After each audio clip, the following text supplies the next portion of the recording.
Of the Washington County Board of Commissioners work session. We have a full complement of commissioners, all 5 of us.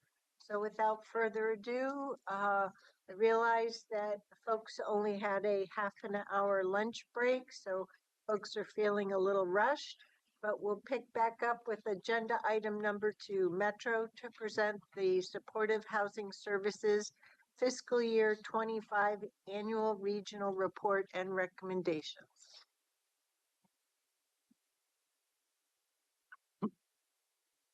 Welcome, Yesenia. Mr. Savara, we missed you at the meeting last week. Just sad to miss it. And I think we have a guest online, Peter Rosenblatt. Yes, he just joined. I'm adding him to the panel. Great. Good afternoon, Chair and Commissioners. For the record, my name is Molly Rogers. I'm your Director of Housing Services, very humbly so, and I use she, her pronouns.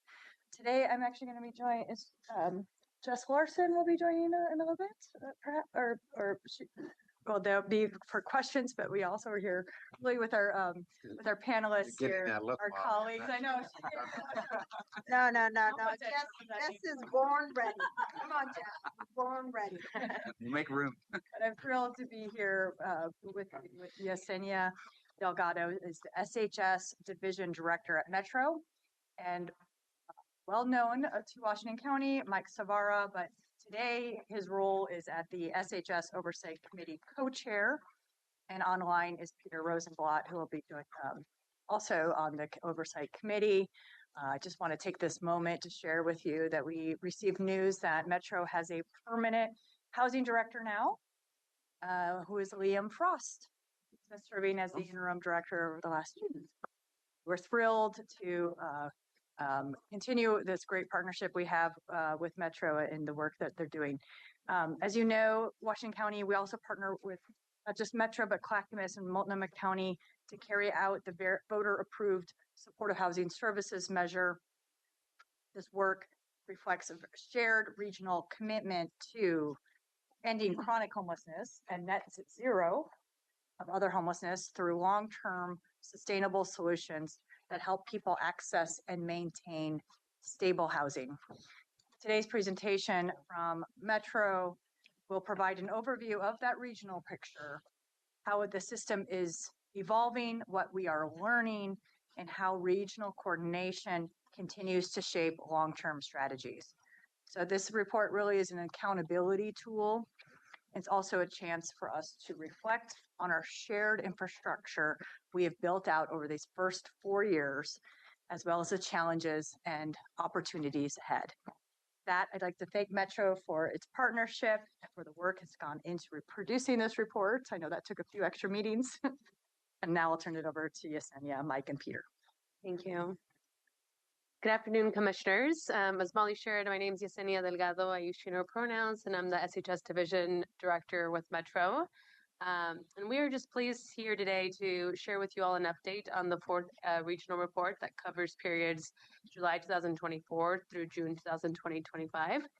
And as you know, in the Metro region, we have SHS, which is an approved measure that works to build out a regional system of care in partnership with Multnomah, Clackamas, and Washington counties.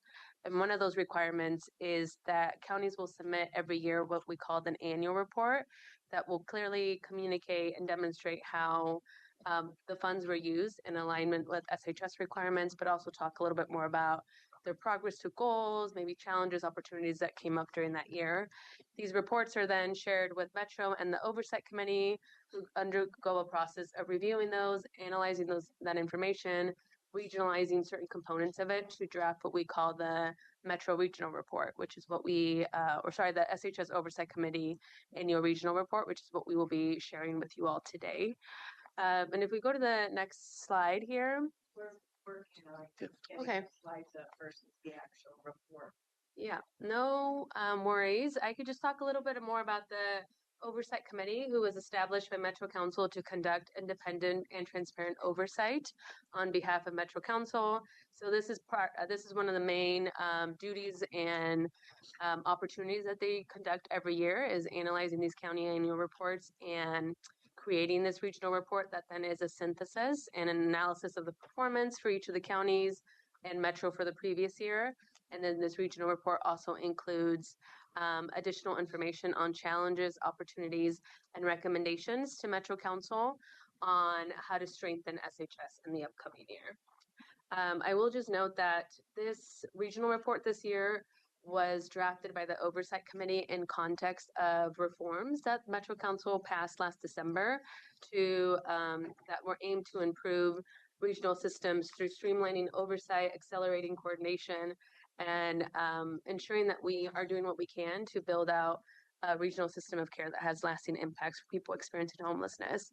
So the Oversight Committee knew that as part of these reforms, their Oversight Committee would be consolidated into a new Regional Policy and Oversight Committee. So they took these reforms into consideration as they were drafting the regional report. Just one moment, Yesenia. The packet has slides. It would be really wonderful to get those slides projected. We're Yeah. working on it, Chair Harrington. It's on page 120, it starts.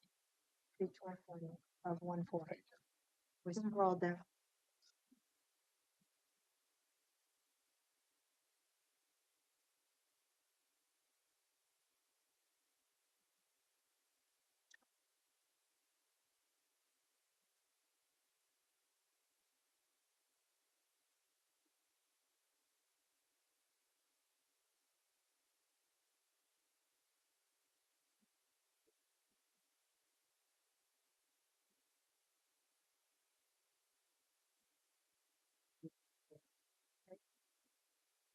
Let me know if it's helpful to keep sharing a bit more context or. So we don't have all 21 of these there. We only have that one. I'm Or not which one are we sure. looking at. Got that.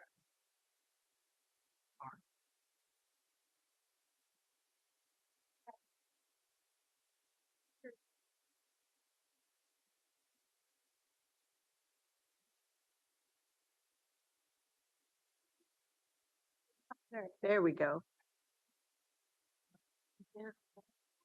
Thank you. Yeah, so this is what I was describing, which is what we will be discussing today. We will provide an overview of the supportive housing services, where we're at with meeting the regional goals we set forth as a region. We'll discuss that progress. We have some highlights in here to share with you all. And then Mike and Peter will wrap up with discussing the recommendations that the Oversight Committee drafted for Metro Council in context of this new Regional Policy and Oversight Committee standing up. And just to ground us all, even though I mentioned, that there are reforms underway for SHS that are considering new 5-year goals, these were really the regional goals that the Oversight Committee was looking at when discussing progress made towards them. So it's the connecting at least 5,000 households experiencing homelessness to permanent supportive housing, otherwise known as Population A, and to stabilize at least 10,000 households at risk or experiencing homelessness into permanent housing, which is Population B. And then we also have some SHS regional outcome metrics that's in the 2020 Metro SHS work plan that serves as the guiding implementation document for SHS that Mike will be talking a little bit more about our progress in that and some of the equity efforts that we are doing as a region to advance housing access in the region. So with that, I will pass it over to you, Mike. Great, thank you. Appreciate it. All right, thanks again, Yesenia, and it's good to be with you all. For the record, my name is Mike Savara. Use he and his pronouns, and I'm one of the co-chairs of the SHS Oversight Committee. It's good to be here again, and we wanted to just cover a few of the kind of key highlights that, as a group, we've been really looking at over the last year. I think year 4 is really marked by so many of the transition from kind of building the system to really maintaining and sort of seeing the system evolve into really being able to launch. So counties overall contracted with 107 different unique service providers, including 16 culturally specific organizations. I think one really important area of growth that we also saw was that the amount of money invested in these culturally specific organizations increased. So 44.4 million total which is a 477% increase. This is really important as one of the major goals of the SHS body of work is to help reduce racial disparities that continue to be persistent in our communities. And so by providing resources and equipping those providers that have the trust and relationships with those communities that are most impacted, we're able to see even deeper levels of assistance. Another area that we saw really strong growth in is the tri-county planning bodies work with Metro and the counties to think about what the regional system really needed to look like. So there's a variety of bodies of work that the counties and Metro have been really engaged in, everything ranging from advancing healthcare alignment, landlord engagement, training and technical assistance. I think this is a really good example of, we've been talking about, we'll talk later about this concept of regionalism and what the benefits of having regional systems are versus every county having their own system. These are really good examples of where that alignment can help build that overall system and help advance some of the work beyond what one individual county might be able to do alone. And then spending also was a really key part of last year. So a total of $424.9 million was spent, which is a 44% increase from the year prior. So again, that arc of, kind of building the systems, getting staffing up, getting shelters stood up is really, you're seeing that effort pay off in year 4. And really now we're looking at what's the right level of the system that we can balance with the amount of resource that we'll have because the need continues to be so high. So those are just some of the key highlights that we wanted to cover. We're going to dive into some of the goals and sort of the overall regional performance now. So this is a slide that kind of looks at the overall regional performance, which is highlighted in the blue, so the year 4 achieved, and then in the green, you can see the goal that was laid out for that specific area of work. And you can see overall, the region really performed admirably. We see that we are meeting most, if not all, of the metrics. And this is really the first year that we've seen this in general, where we're actually able to achieve all of the stated goals for that year. The areas where we may have fallen short were really largely because of the drastic changes in the economic forecast that really required counties to be strategic about what decisions they were making to think about the long-term investments or long-term impact of those investments. So a good example is the number of supportive housing units that were actually brought in into operation. We did not quite meet that goal because some of the decision-making part of the process for counties was, if I bring units online now, I have to pay for them for the life of the measure. And so if we're not able to confidently do that, we're not going to be able to bring those units into operation. So that is one of those trade-offs as we kind of look at what the right sizing process is over the next, the rest of the measure. I think overall, this is just really showing the need as well as the ability for counties that now that we have functioning systems to be able to deliver on the results that voters are trusting the system to provide. So I think this is just an amazing, kind of moment of being able to step back and be like, wow, like that is a very big difference than year 1 than year 2, being able to actually achieve these things that we lay out. So really important milestone for the life of the measure to be actually see where we're at and be able to achieve these results. We're going to move on a little bit, diving deeper into some of the housing stability metrics. I mentioned before that one of the key areas of SHS that we look for in terms of the performance of the system is how we're doing with respect to serving and supporting communities of color and other groups that really have historically not had access to some of these resources and systems. And so this is a slide that shows the comparison between the 2025 point in time count, which is not the best way of understanding the system, but it's really the only way we can understand to the extent that's replicable across different communities. It's a point-in-time count, which is conducted every other year.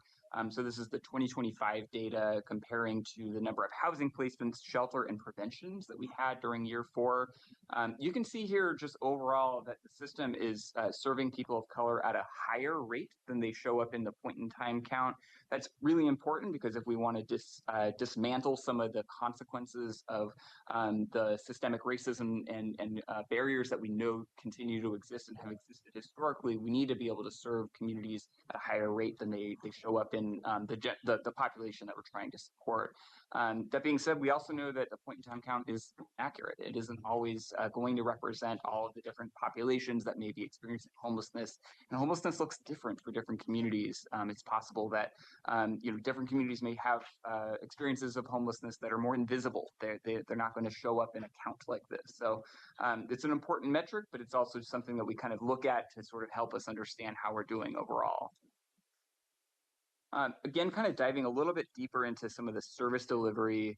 I think this is another kind of important point about what we mentioned before about the number of culturally specific providers that the counties overall have been working with, as well as the amount of resource that's being provided. And you can really see, in general, a trend of steady growth or really consistent delivery, either growth on the number of providers that we're able to contract with or growth on the amount of resources that are provided through those contracts.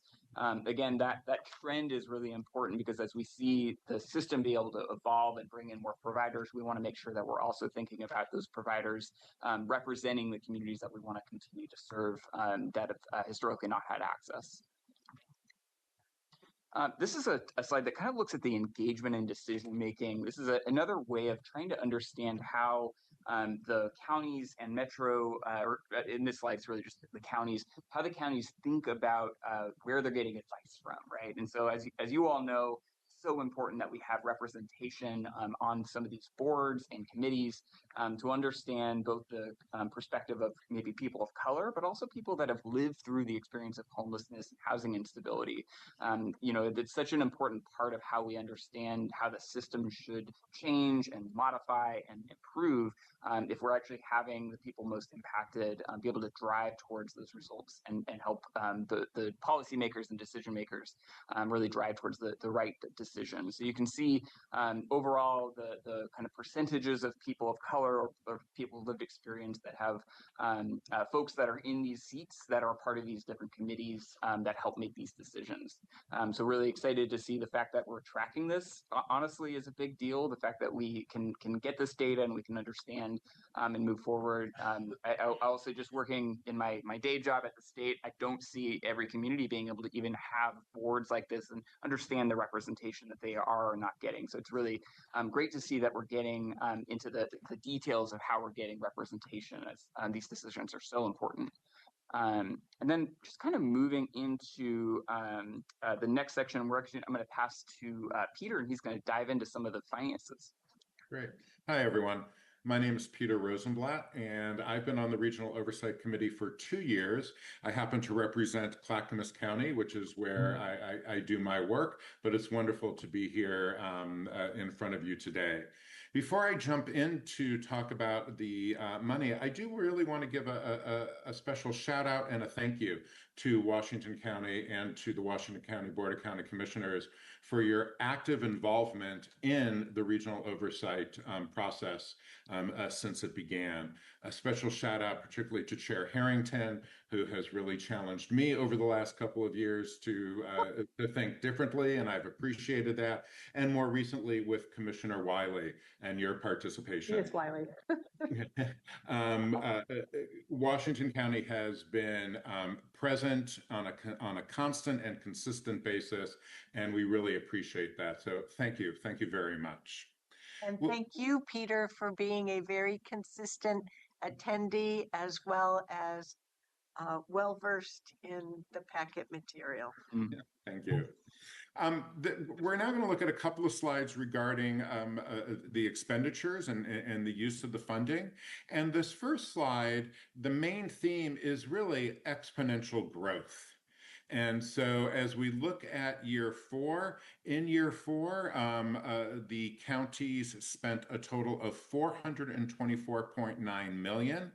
And this is a 44% increase in spending compared to the previous year, even though there was a 3% reduction in tax collections. And this is a 185% increase in spending compared to year 2. So as Mike had talked about, the first couple of years were really a ramp up. And it's really year 4 where we're seeing the counties really being able to support a much fuller continuum of care within their jurisdiction. In contrast to the challenges with underspending during the initial years, counties have spent all of their tax revenue collected in year 4, and they continued to spend down revenue that was carried over from the previous years. Even though we're here doing a look backwards, it's important to take a little bit of a look forward, and it should be noted that all of the counties have realized that this growth can no longer keep pace with the forecasted tax revenue, and each county has really looked at program priorities and have identified what is needed to ensure the stability of the most vulnerable populations being served within their communities. If we can move to the next slide. Great. This looks at it more by each county just within year 4. In year 4, SHS gross tax collections were $325 million, which is about $10 million lower than in the previous year, and is about $22 million lower than the peak in year 2. The county share, the county share is $299 million, and this is after the tax collection costs of 9.9, and then the Metro 5% administration rate of 15.8 million. And in accordance with the SHS fund distribution formula, 45.33% was dispersed to Multnomah County, 33.33% to Washington, and 21.33% to Clackamas. We can move. This is a really interesting slide, and it can get a little confusing because we used a lot of different shades of green. And I realized as I was prepping for this again last night that I wish we used some different colors. But what's important here, if you look at Washington County, which is in the middle, what we're talking about here is how much was spent, which is that blue bar in the middle, which for Washington County was 132.5 million, and then how much revenue in total Washington County has. And so that lighter shade of green, sort of at the beginning of that chart, that's how much Washington County received in 2025.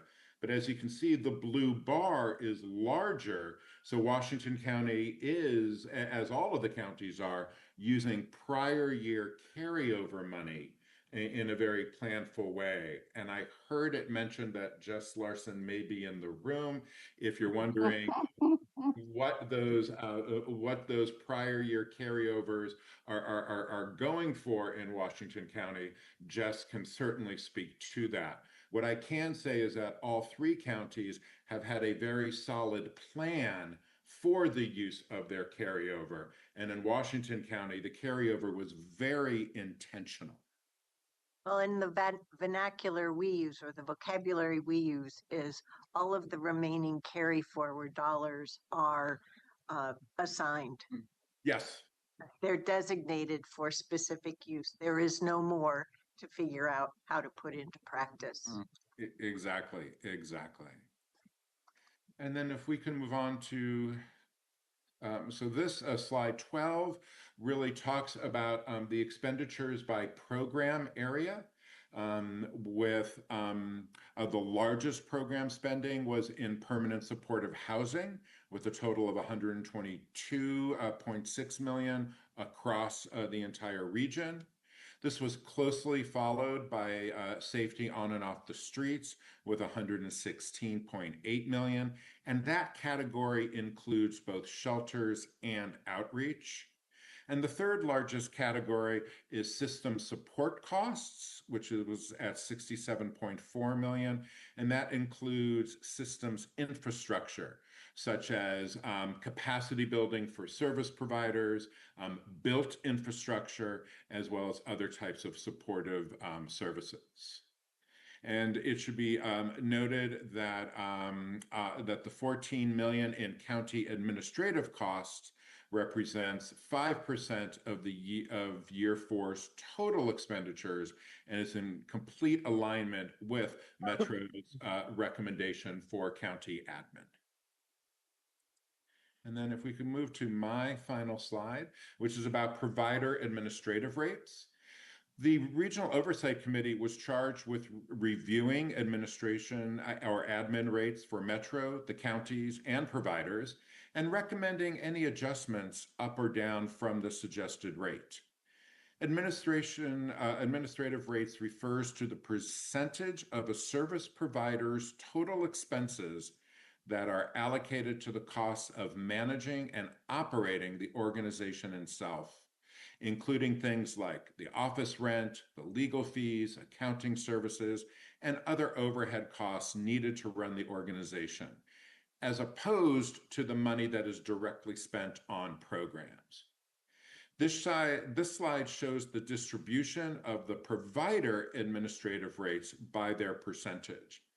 The vast majority of contracted providers, 78% of them, are utilizing 15%, a 15% rate. There are some that are still below, although we are working with the counties to see how those can be increased to that 15% goal. And there are some that are above. As you'll see, Washington County has 3 providers that are in the 21 to 30%. A provider can get a higher administrative rate if they have a federally accepted indirect rate. As mentioned here, there are providers across the entire region, including Washington County, that do have that. I think that is it. I think we're back to Mike on this one.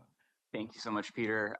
So this slide really dives a little bit deeper into Washington County's specific performance during the year 4 that we're looking at. So you all have probably seen these results, seen these numbers before, so we won't spend a ton of time looking into it. But I think just an important note here is just the diligence of trying to really achieve these goals.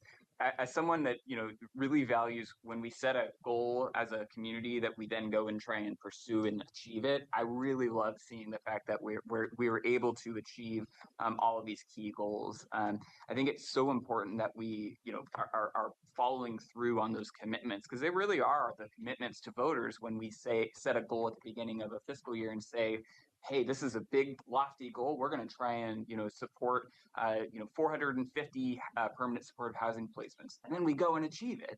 That builds trust. That builds sort of that continuity. So I just really have appreciated the fact that the county really values that as a matter of sort of their course. You can also see here that we met or exceeded all of the quantitative goals. Some of the qualitative goals around racial equity, capacity building, and other kind of local implementation plan priorities were also met, except for one. I think this is an important note just around having to make some of these trade-offs. I think this is obviously looking back at one fiscal year. This was such an important year for the counties, because I think this is really where the hard decisions had to start being made about prioritization of different resources and time. I'll let the county kind of speak more from their perspective, the staff, about how they see their ability to reach these goals. But I think in general, as a oversight committee member, I saw the counties all really not struggling, but really attempting to blend together their ambitions for the system that they want to build and have been building with the realities of the financial moment. And this extends well beyond just the SHS sort of system. During this performance year, we also had to see many challenges around the federal side, as well as challenges at the state level in terms of the budget cycle. So I think these are things that are going to impact our ability to reach goals in the future. But I think it's just so key that we were able to say these quantitative goals, the sort of numbers that we're trying to achieve in terms of the people and the households and families that we're serving are so important for us as a community to reach. So really have appreciated the county's commitment to that work. Next, we're going to kind of talk a little bit more about some of the challenges that we've identified and that we've heard from community and from counties as we kind of move into the recommendations section. So we're going to frame up a little bit of the challenges that we've identified. None of them will be surprises to you all as engaged leaders in this space. And then we're going to talk a little bit about some of the recommendations the county or the Oversight Committee has made. So a few of these key challenges that we see are just systemic factors. I just referenced a few of them. That the fact that homelessness continues to rise in this country and in our community because high rents, insufficient supply of housing that people can actually afford, rising costs for everything from the groceries to the electric bill. And then incomes that just don't enable people to actually meet their basic needs, all the way to things like lack of childcare that's accessible and affordable, as well as other essential supports. Not to mention that so many of our challenging systems that we need to build also need support, like the behavioral health system. Being able to build a strong behavioral health workforce requires investments that often is not there. And so I think these are some of the systemic factors that are truly outside of the purview of the supportive housing services measure to solve. But in so many ways, it is on the back of the homeless services system to sort of catch all of those things that society isn't able to provide, that our systems aren't able to provide for, and then try and solve that for as many people as possible. And that burden, that load is very, very difficult to hold for our providers, for leaders across our system. So I think this is an important part of the story about what's happening in our communities, that the measure is successful in reaching so many of its ambitions and serving a number of people that we're looking to support. And despite that, the reality is that more people are experiencing homelessness than some of our communities have ever seen, and that we're seeing some of the highest eviction rates across the state and definitely in our region that we've ever seen. The challenge of trying to hold those two things in tension is real, and we need to be able to kind of help hold those things as we're talking about the measure and its overall performance. The next thing that we're seeing, in referencing that, is just this growing need. I think, just being able to think about the number of people that enter into homelessness or enter into the experience of housing instability versus the number that we're actually able to help get out of homelessness. That's that inflow and outflow dynamic that we've talked about before. And now we actually have the data to be able to understand that better, which is so key. So in our region, according to kind of the regional data that we have, 10 people who exited the region's homeless services system to permanent housing in year 4, an average of 30 new people entered the system. So entered the system needing shelter or services. Repeat those numbers.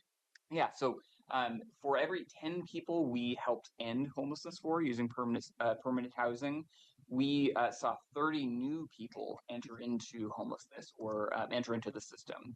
And so that really gives you a sense for the stark reality of how do we keep up with those systemic factors and that growing need when, lastly, we have resource constraints. The SHS measure is not an unlimited source of resources. There are real constraints in our system to be able to support all the needs. And so, that the fall 2024 revenue forecast, like we've mentioned before, really shifted so many of the thinking for how we could continue to invest and build the system to thinking about how we can serve what we have built and have to make the hard decisions that you all as leaders have had to make so many times about what we continue to work on and what we have to say no to. And so I think these are, some of the obvious challenges that I think are just important as we start talking about some of our recommendations and some of the context setting of where we are in the measure. So we're going to move into some of the recommendations that we've covered. And so again, like Yesenia mentioned, this is really in context the fact that the SHS Oversight Committee is essentially sunsetting in this month. So we'll have our last meeting in a few weeks, and a new regional governance structure will be created in sort of late spring to continue the work of the committee as well as to continue the work of the Tri-County Planning Body. And this new governance shift, I think, has been something that you all have heard a lot about, and I'm sure is a big part of kind of how you're thinking about the future. As part of our work, we wanted to think about how the learnings and the processes that we've established over the last four years as a committee wouldn't just get lost. I think that Peter, you said this before. I've really appreciated that it wouldn't just be a report that we just sort of shelved before and say, okay, we're moving on and we're going to forget everything that we did and everything we learned. So I think this is a really important kind of recommendation for us, is that the things that have been working for the Oversight Committee really need to be integrated into the future governance. And so I think a few examples of this that we've been thinking about is the new governance body really needs to have some genuine oversight authority. And I think what this actually looks like is really important for us to have robust conversations around the details of that. So I think a couple things are clear accountability tools, well-defined decision-making roles between Metro staff, the governance body, the counties, and really making sure that everyone is in agreement about the strategies and sort of the decision-making processes. Where that lack of clarity comes about, I think that's really where the overall structure and the framework of the measure will suffer. I think it's really important that we continue to think about advisory input. So being able to hear from community members that have lived experience, that have real expertise in the work is vital. And so being able to think about how the representation on this new governance structure is also getting insight and understanding from other advisory bodies that may be within the counties is really important. I think all of this to say some of these changes might require renegotiating agreements or renegotiating parts of the processes that we've come to rely on. And I think it's really important that as an oversight committee that's not part of the administrations themselves, that just I'll speak for myself here. I really want to see the genuine and robust dialogue happening between Metro and the counties about changes that might need to happen. I think too many times if we don't have those conversations about the benefits and drawbacks of a potential policy change, we lose faith in each other, we lose trust, and we're not able to actually move forward as a group. So I think that's a really important thing if we're making big changes to how things work, that we come to a table and we have those conversations. They can be hard, they can be real, they can be transparent, but we have to have the conversations. I think another piece that we wanted to uplift here is just making evidence-based decisions. So often in this work, I think there's a pressure to make sometimes decisions that are driven by political expedience, sort of the quick thing that might help solve the problem in the immediate future, but doesn't help solve the problem in the long run. And I think this is really where we, as a committee, have really emphasized that we want to see systems that are built on evidence, that aren't just built on anecdote, that evidence really needs to drive us towards things like how do we end homelessness rather than manage it only. And so really investments in things like permanent supportive housing and resources to get people moving from homelessness, from shelter into permanent housing is really vital. So if we move away from those values that have undergirded the system for so long, we think that this committee's role is really going to be negated overall. And then really tied into that, I think that SHS has laid out very clearly what some of its values and principles for how it works are. Things like racial equity, things like making sure that we're focused on permanent housing solutions, focusing on people that have disabilities and people that have high needs. These are values that need to continue on, and really as a community, we can't back away from those commitments we've made. And so I think that's another aspect of this committee that we want to make sure continues on, that we're not sort of moving away from what we know as a committee as a community we've committed to. That was a lot of info. I'm going to move on to the next one. And I know you all have like a ton of thoughts and questions, so thank you for kind of bearing with us as we move through this. I think this is my last slide here, and then I'll pass to Peter. So I think this next recommendation is about revisiting SHS investment priorities. And this is kind of getting at a little bit of what we were just talking about. We think that it's important that as we move into this next phase, that we don't leave things that have not been evaluated, whether or not they're working, sort of unsaid. If there are challenges in how maybe the county or Metro is seeing how things are actually operating, we should have discussions about those. I think that's something that if again we don't have the hard conversations together, we're going to continue to struggle to actually reach our goals. So we offered a few ideas about areas that potentially could be good areas where we might want to think about revisiting those in the latter years of the investment.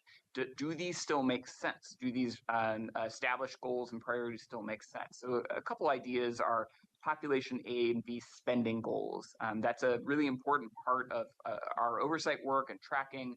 And also, we want to make sure that it still meets the moment, that we still understand the priorities from the communities about whether or not we're investing in population A versus population B, and that we want to understand how the overall context that has really radically shifted from 2020 when the measure was originally set up, that we want to make sure that those are still the right goals for our community. Prioritization of spending on key program categories is another example. So how do we think about the sometimes expedient nature of shifting all of our resources or many of our resources to strategies like shelter, for instance, versus making sure that we're continuing to invest in a balanced overall system. The formulas for investing SHS funds to counties, Metro, and the Regional Investment Fund.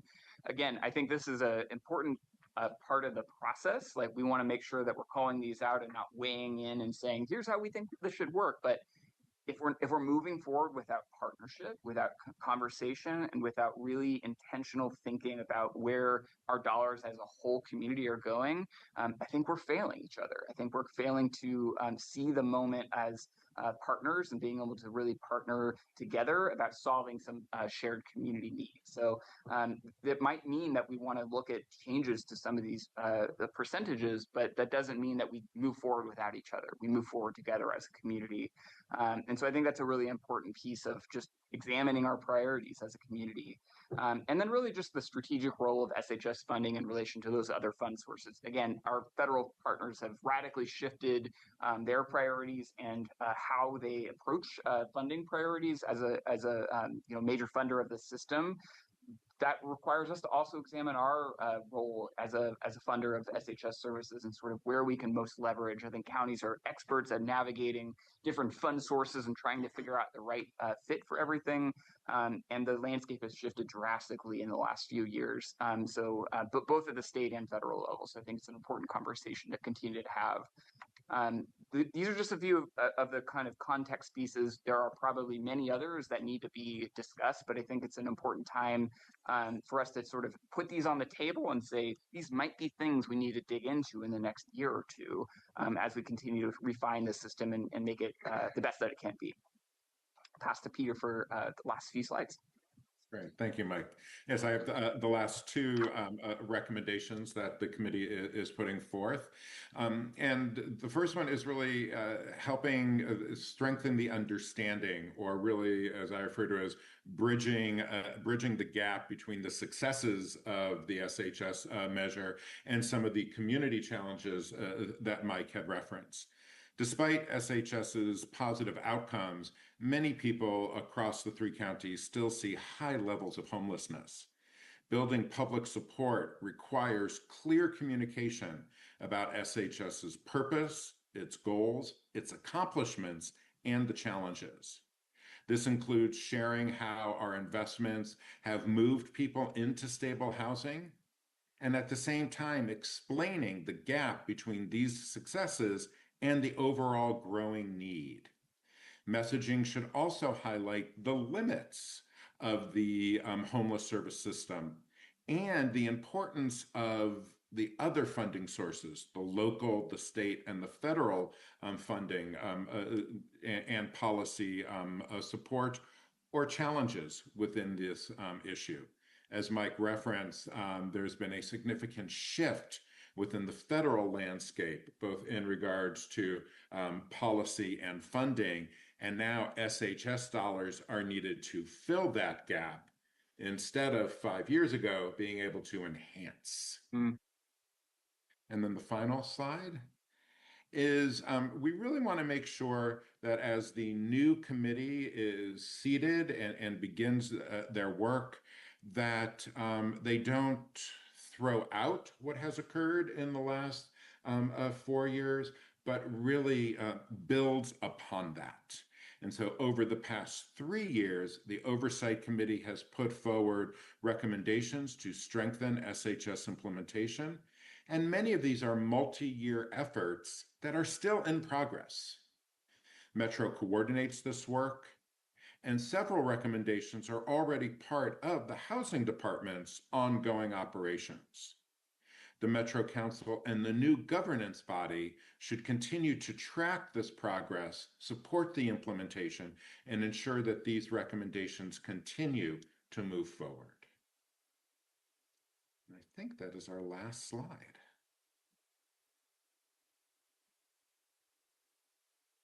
Colleagues, do you have any questions or comments? I think the acknowledgement that there's a big gap between perception and maybe what our experiences are that are more in the weeds and doing the work or paying for the work and supervising it I think it's an important acknowledgement and a challenging piece to address, but I think you can't address it if you don't acknowledge it. We've been acknowledging it every year, 3 years. And Metro adopted a communications plan, I believe this year too. Here we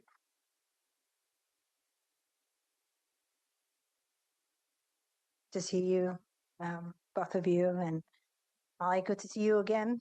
You were here earlier this morning. Thank you for your great presentation. I really enjoyed it. It was very informative, and I appreciate it. One of the things I want to say is, this supportive housing services measure has been the biggest blessing to the region. So I really hope we can find ways to continue to do this work, continue to tell the right story about the impact this support, this measure, this funding have had. We've taken people from the streets and put them in housing. So I really think it was the best blessings, and it was come to find out it passed in a pandemic year. So keep up the good work. We'll support if we can renew this, in the future. Commissioner. No, I'm looking up something, so go ahead. I want to say thank you, and I appreciate, and I certainly second the concept that this is accomplishing good work.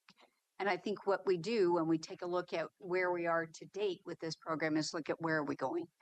And that's the critical piece here. I love the fact that we are, when you look at, and I'm so hyper focused on Washington County. I look at the Washington County goals and see where we are, and I'm very proud of the work that our staff and all of our providers have the progress that we've made. I think what we need to be looking at as we move into the future is how are we going to work collaboratively together into the future, both with the counties and Metro, and the county to county work as well. And that therein lies a lot of the issue for me is how do we continue to move forward? How do we understand the constraints that each of us have around issues like our IGA, and how are we going to move forward there? So I just want to get that on the record and say thank you for the report. I think, like I said, it's cause for clapping your hands, and then it's mitigated by for every one person we serve, there's 3 more that come into the system. And that's so hard to hear. It's hard for our public to hear because it's not what their expectations were when they passed this. And that's the difficult part. But I also believe strongly that we need to be telling that story along the way as well. So thank you for bringing the information forward. Yeah, just to tag along with that. I was reading just parts of the 140-page report. And I come across, we keep using the term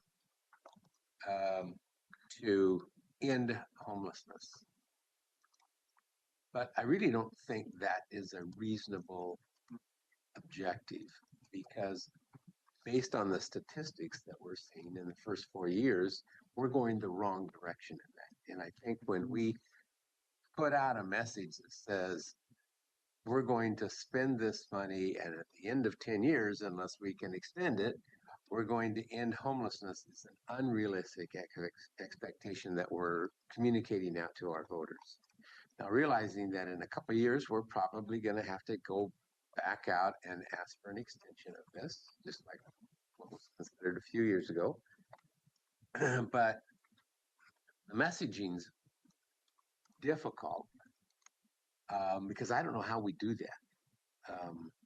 We're trying to provide housing at the different levels for the Pop A's and Pop B's, as you pointed out.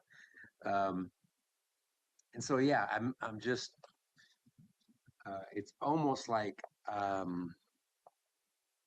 accepting that homelessness is a new part of our environment, how we provide services to eliminate as much of that as we possibly can. Then the ones who actually choose not to move into housing, or for whatever reason, we have a plan for that as well. So again, communicating the expectation that probably we're not going to end homelessness.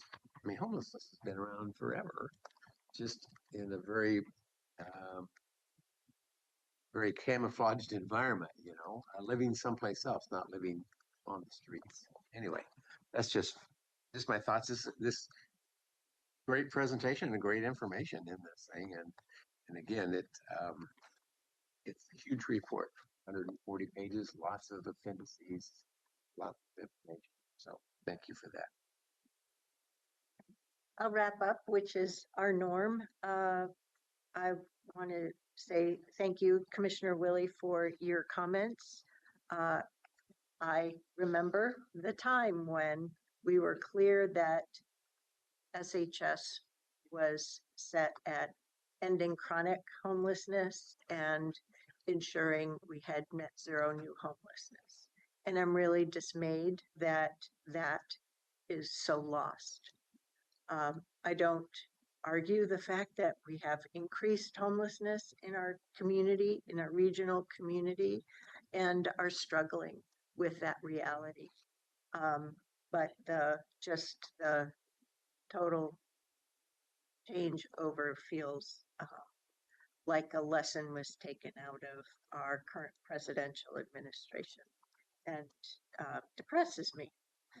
I want to thank Michael, Peter, but the full SHS Oversight Committee, and Yesenia, to you for your expertise, your diligence and care to ensure that the Oversight Committee was provided with the information that they were seeking, and always setting up an environment of positive interaction and constructive collaboration.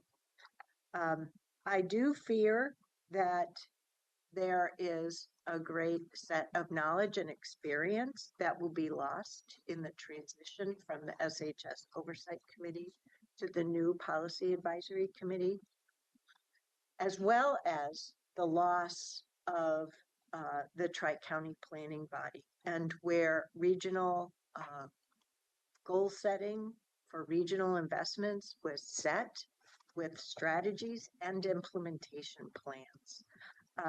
I am grateful that Commissioner Willie has stepped forward to carry the baton for board involvement with Jason Snyder as his alternate, so that there is longevity with the new board composition through 2027.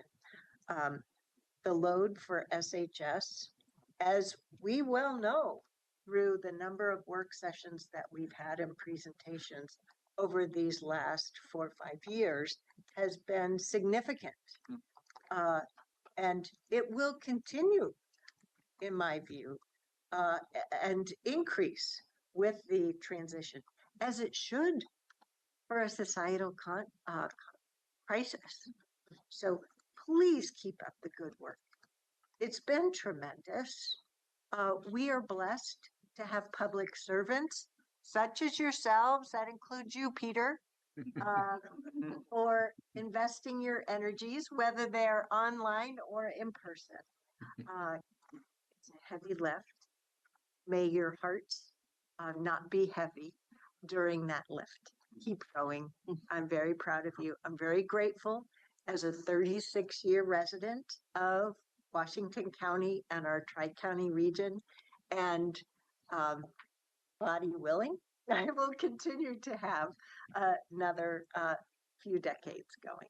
So keep going, keep going, keep going. And thank you for joining us today. Thank you. Is there anything you wanted to close out? No, just thank you so much for your time today. And I'll just note on your comments around the transition to the new Policy and Oversight Committee, your sentiments around how do we ensure that we don't lose some of the work that we've made that you all have been a part of. We're trying to be really intentional with, having members from the previous committees onto this new committee. We're ensuring that the onboarding definitely includes the recommendations that you all saw today, as well as the work from the Tri-County Planning Body, and ensuring that there's some of that continuity moving forward. But I think your comments make a lot of sense. So just thank you for that, Colin, and just know that we're working really hard to ensure that there's as much continuity as we move forward in the process. So thank you, Chair Harrington, for all your years of service in the committees. Keep going, keep going. I guess I'm still going to be a cheerleader. Thank you for joining us here in person. Thank you. Okay, and now to move from homelessness and supportive housing services over to our spring supplemental budget update. It's all about the money. Money is how investments are, how policies are put into action. If you don't have the money, policy doesn't see the light of day. I totally agree with that. Don't have a 150-page report like the previous. Oh, thank goodness. That's good news. Let's start there, John. The numbers all add up, right, John? The numbers add up, or I will have to Do some sleep. dig a hole. Add up. It's 2 plus 2. It's 2 1 plus plus 2 1 equals 2. Exactly. That's where I'm Double starting check with that. math right now. Right. Deputy Board, I'm John Steyer, the Chief Financial Officer, Treasurer of the county. We started a practice of bringing in the supplemental items to the work session so we could have dialogue, if you prefer, before a public hearing session, which we're going to do next week, depending on questions today. No, We're going to say something. John, sorry, I'm just, because once again, John, I can't help myself. Yesterday was our all-employee meeting, and I just couldn't help myself, and I kept talking over John's slides because I just kind of know the information. I didn't have. And he's so More Or you had too much coffee. explanative than I am. point, maybe. I'll just jump right in. So we typically have 3 opportunities to adjust the budget during the year. We had a fall supplemental. This is the spring supplemental. We'll do one more at the end of the fiscal year around June to make sure we're lined up for year end. We also had the supplemental in December, which realigned us for the new ERP system. So in context of Oregon law, that's the process we're going through. Today we have 15 items. Exhibit A has those in more detailed verbiage. If you have that available, I'll walk through the slides. Please ask me questions while I'm going along. In view of this, the first item there, miscellaneous technical adjustments. So that's item 15 on the Exhibit A. But it's just a transition to new ERP system, Workday, and it's enabled finance to revamp its chart of accounts and streamline our accounting code structures. Since going live, some of the fund org structures have resulted in unattended lineups, and so this is just aligning those items in the budget. The second item, general government, and so under each of these headings, I have item 1. So item 1 refers to Exhibit A. And then the budget summary page is reference to the page number in the budget summary book that's posted online. If you want more information on general government, for example, you would go to FY26 budget summary, page 69. This item here for the general government is an update for the county auditor's compensation. So its setting is at 80% of the circuit court judge, and so that recently changed. This adds additional funding from contingency to support that salary change. Next section I have is non-operating. So I have 3 items here, item 2 through 4, and Exhibit A. Under life insurance, during the 24-25 financial audit, a recommendation for best practice accounting correction was made. And this involves accounting for the employee paid additional life insurance and long-term disability benefits and life insurance fund. And this adjustment will result in an increase in both an expense and reimbursement to those funds of $400,000. The middle one, strategic investment program. In 24-25, a total of $15 million was allocated for the ERP implementation and the critical facilities projects. However, during the year-end reconciliation, the entire $15 million was put into the facilities fund. And so this request is to return $3 million from that fund to SIP in order to execute the ERP implementation activities. And then on the far right item, this is also a SIP item. In February of 24, the board approved a contribution of $8 million to fund the Hillsborough Minor League Ballpark, supporting tourism from the TLT, Transient Lodging Tax Fund. And so this is executing an interfund loan from the SIP program to the Transient Lodging Tax Program in accordance with the payment structure that we had established.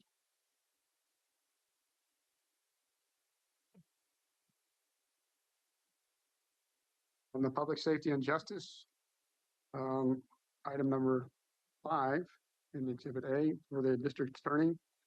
The district attorney received additional grants that were unforeseen during the budget development process. These grants included $876,000 for organized retail theft grant, an additional $90,000 allocated for child abuse multidisciplinary intervention grant. And so the funding from these grants will support following initiatives, upgrades to security and surveillance systems for small and medium retailers, reimbursement for overtime for local law enforcement and coordinate missions with large retailers, and the establishment of small business chapters of the Organized Retail Crime Association in Oregon. This also supports the hiring of a crime analyst, a restitution specialist, and an organized retail theft detective, as well as overtime reimbursement for local law enforcement to conduct coordinated missions with large retailers and the installation of surveillance cameras for retailers. And lastly, it also provides professional service expenditures paid to CARES Northwest for child abuse medical evaluations and assessments. The middle item, the sheriff's grants and donations. In December, the Criminal Justice Commission approved an award of $381,000 to the county under the 2025 solicitation for jail-based medication for opioid use disorder. This request recognizes the receipt of the grant and approves funding the purchase of the medication. And the item there on this slide, the Sheriff's Office Jail requests the reclassification of 4 full-time equivalent jail service technician 3s. These positions to 4 to become jail service technician supervisors. It's an increase of $32,700. Currently, there's 1 JST manager that oversees 40 JSTs, jail service technicians. So this reclassification allows for better supervisory support for those positions.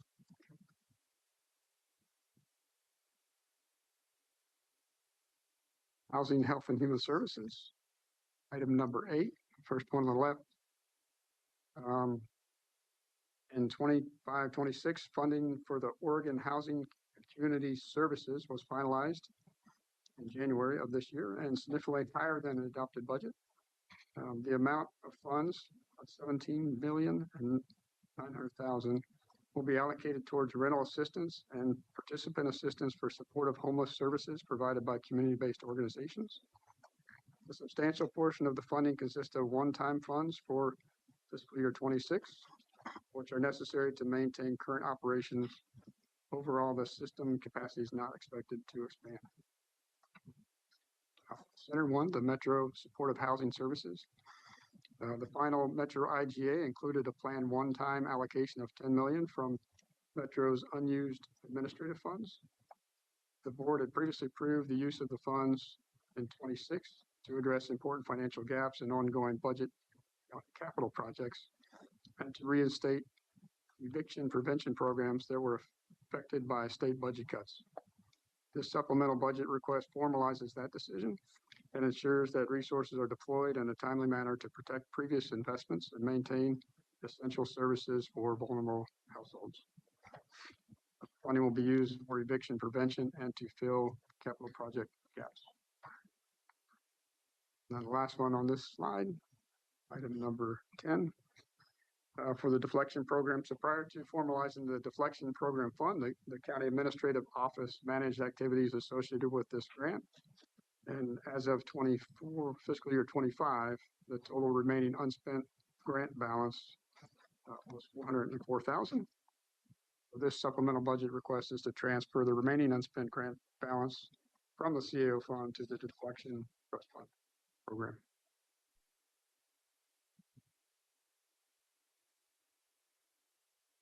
And item number 11 is for the WCCLS, our library program. With the increased revenue from the AV tax this year, 11% increase, provided additional funds this year to start initiatives early that had been planned in the levy program.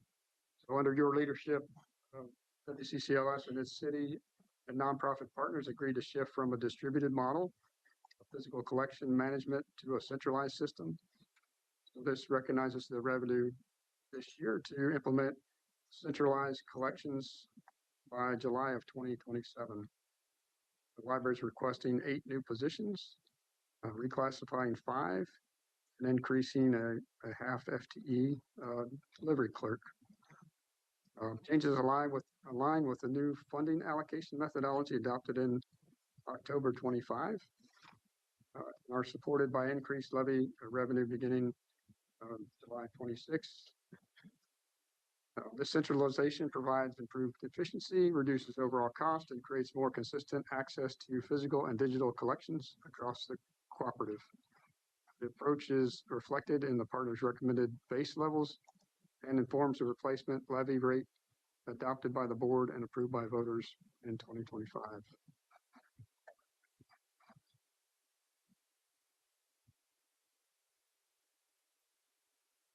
Land use and transportation. Item 12. In FY25 LUT, land use and transportation started the bonding process for transportation capital projects. The bond sale was initially expected before fiscal year 26, but was completed after the fiscal year began. And so bond proceeds were deposited into our 2025 full faith and credit obligations misstep capital projects fund, rather than directly into the major streets capital projects fund. So funds are now transferred from the one program into the other as a reimbursement for those project expenses as occurred. The budget adjustment accounts for long-term debt proceeds, interest income, debt issuance costs, transfer to the major streets capital projects fund, and also contingency in the 2025 misstep capital projects fund.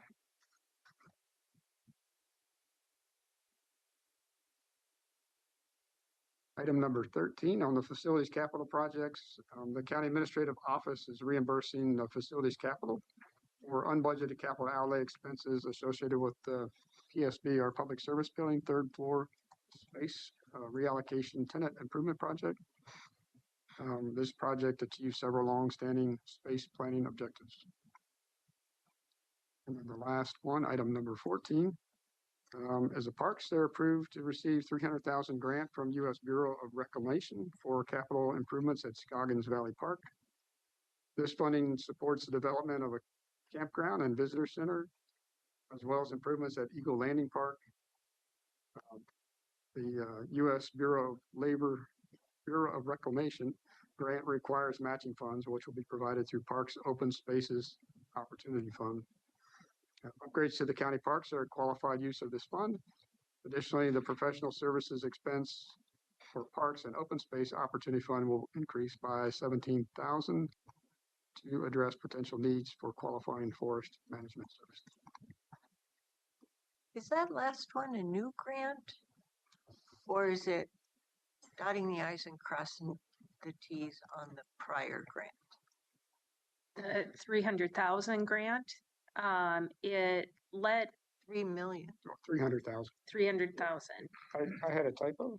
And it's Oh. got- so it's 300. Okay, Yep. never mind. So Yes. I'm going to choose to answer it like this. We have not committed to any additional capital improvements beyond what your board has previously been briefed on. So what you're The seeing 3 is the million. execution of the agreement that we are bound to execute on with the federal government, and that is the campground improvements at Scoggins. Yeah, yeah, but I was hoping that I understood it correctly because it sounded like, once again, that team has found another grant to help achieve important community serving work.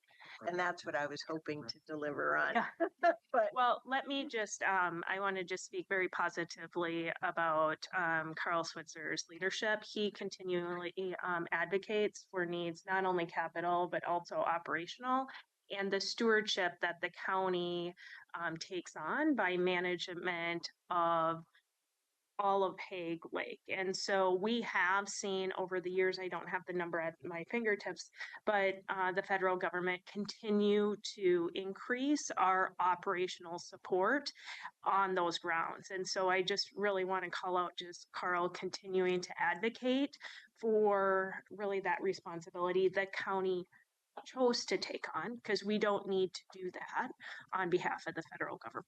but we can also see with our own eyes, as well as visitors get to experience the improvements Yes. that have been occurring under his leadership. Yeah, in a park that well done. receives over a million visitors per year. We don't tend to spend much time on it at all. It's just, I thought I'd mention. Right. Oh, board members. I would just say that Exhibit A was very easy to follow and thorough and made it so that I don't really have any questions. Yeah. Thank you. No, we're good. Yeah.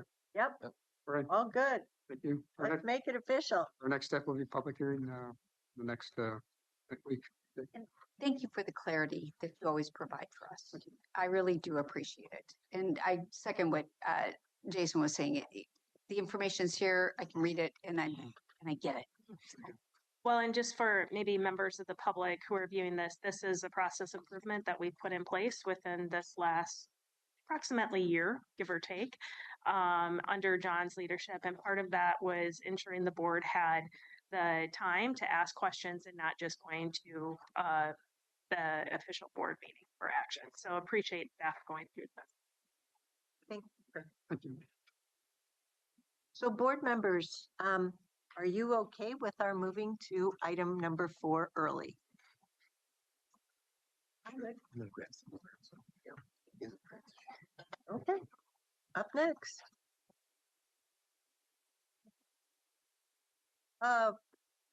We've lost 2 members, so why don't we take a 5-minute break? That was some odd speech. We're good. It was yes, but subtle no. Yeah, exactly. Yes with words, no with action. And I'll get more water. Just an We have a ad- minute. Just an admin note, item 5 is scheduled for 4:10. We have an outside Person. individual coming in She should be here considerably sooner than that, but I'll let you know when she's here if we're moving. So we're taking a 5-minute break. There.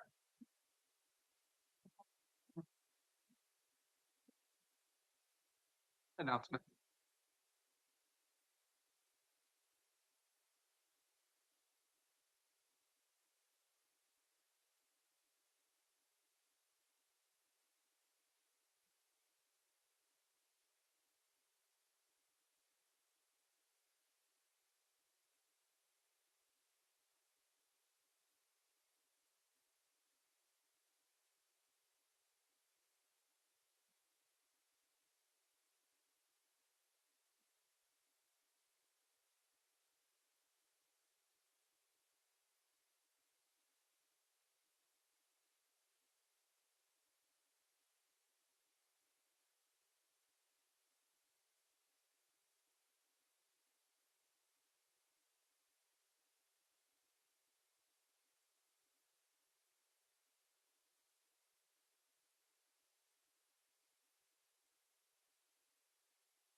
We weren't planning on taking a break, but you said, yes, you were fine with moving forward and then you left the room. So, So we took a said, break. "Okay." Thank you.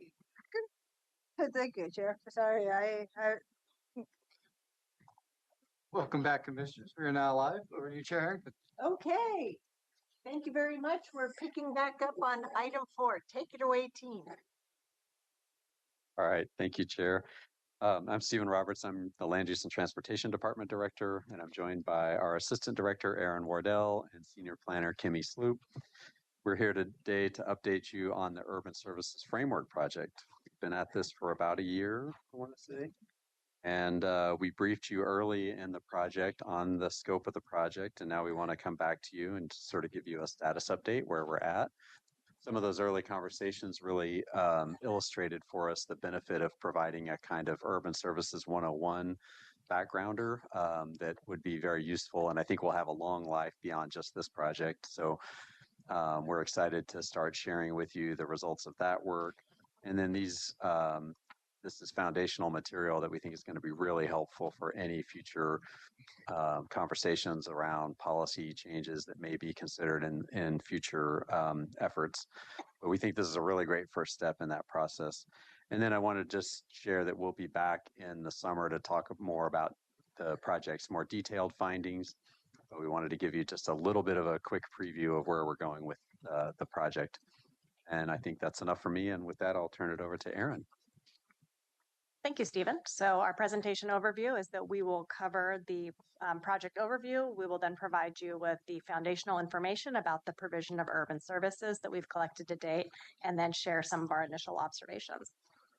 At the end of the presentation, these are the 3 questions that we'll be coming back to. Is there any information that was a surprise? Is there additional information you want to know? Or is there any other information that would help you to clarify what you've heard today?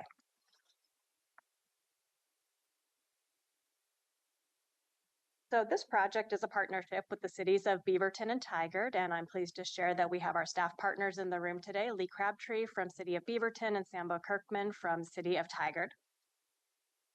This project is a technical exercise that will develop background information and findings that can be used to inform future action and future direction from leadership and elected officials at the county, cities, and our partners at the special service districts.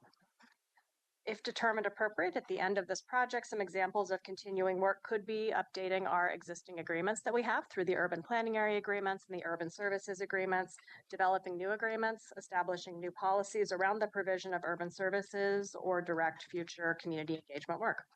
At the end of the day, this project is really about financial sustainability for Washington County and financial sustainability for provision of urban services in general.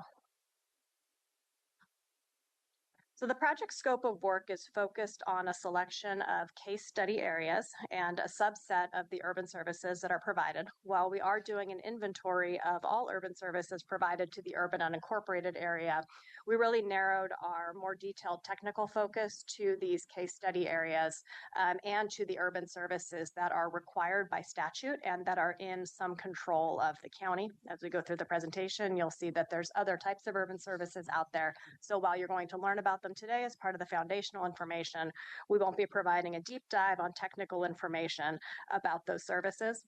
For these case study areas, we've developed more detailed revenue estimates and costs of asset maintenance and infrastructure analysis. And so that's some of the work that will be shared later in the process. The case study areas were identified along with our city partners. We identified 4 case study areas within Beaverton's urban planning area agreement boundary and 2 case study areas within Tigard's. These case studies areas were selected because they represent different ages of development and infrastructure and different combinations of urban service providers. This slide shows our project timeline, and so we started the work about a year ago, which is when we did our first work session with the board, and we expect to complete the work this summer.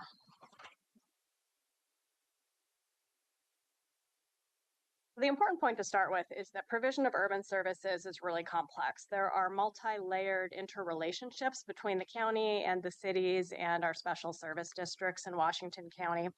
I think every time we've shared this presentation content with a different audience, we've picked up on some other nuance that we hadn't previously captured. So it's really hard to show all of that in a simple slide presentation, but we've done the best that we can. And as we catch these things, we are clarifying them.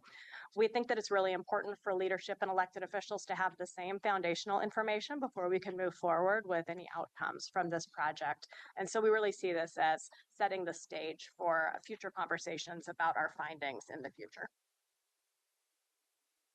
So a little bit of background on the urban unincorporated areas. The total population of Washington County is about 611,000. 360,000 people live in the cities and 215,000 live in urban unincorporated Washington County. We have a rural population of 26,000. This is the largest urban unincorporated population in a county in the state of Oregon. Second largest would be Clackamas County, and it's about half the size of ours. So it really is a unique situation that Washington County finds itself in, with such a large population living in the urban unincorporated area and receiving urban services through a variety of different service delivery models. So there's a long history of how we ended up with such a large urban unincorporated area. A lot of it goes back to the 1940s and 50s and 60s when development started to happen in these small areas located outside of cities, and they provided their own utility districts so that they were able to support these suburban development types.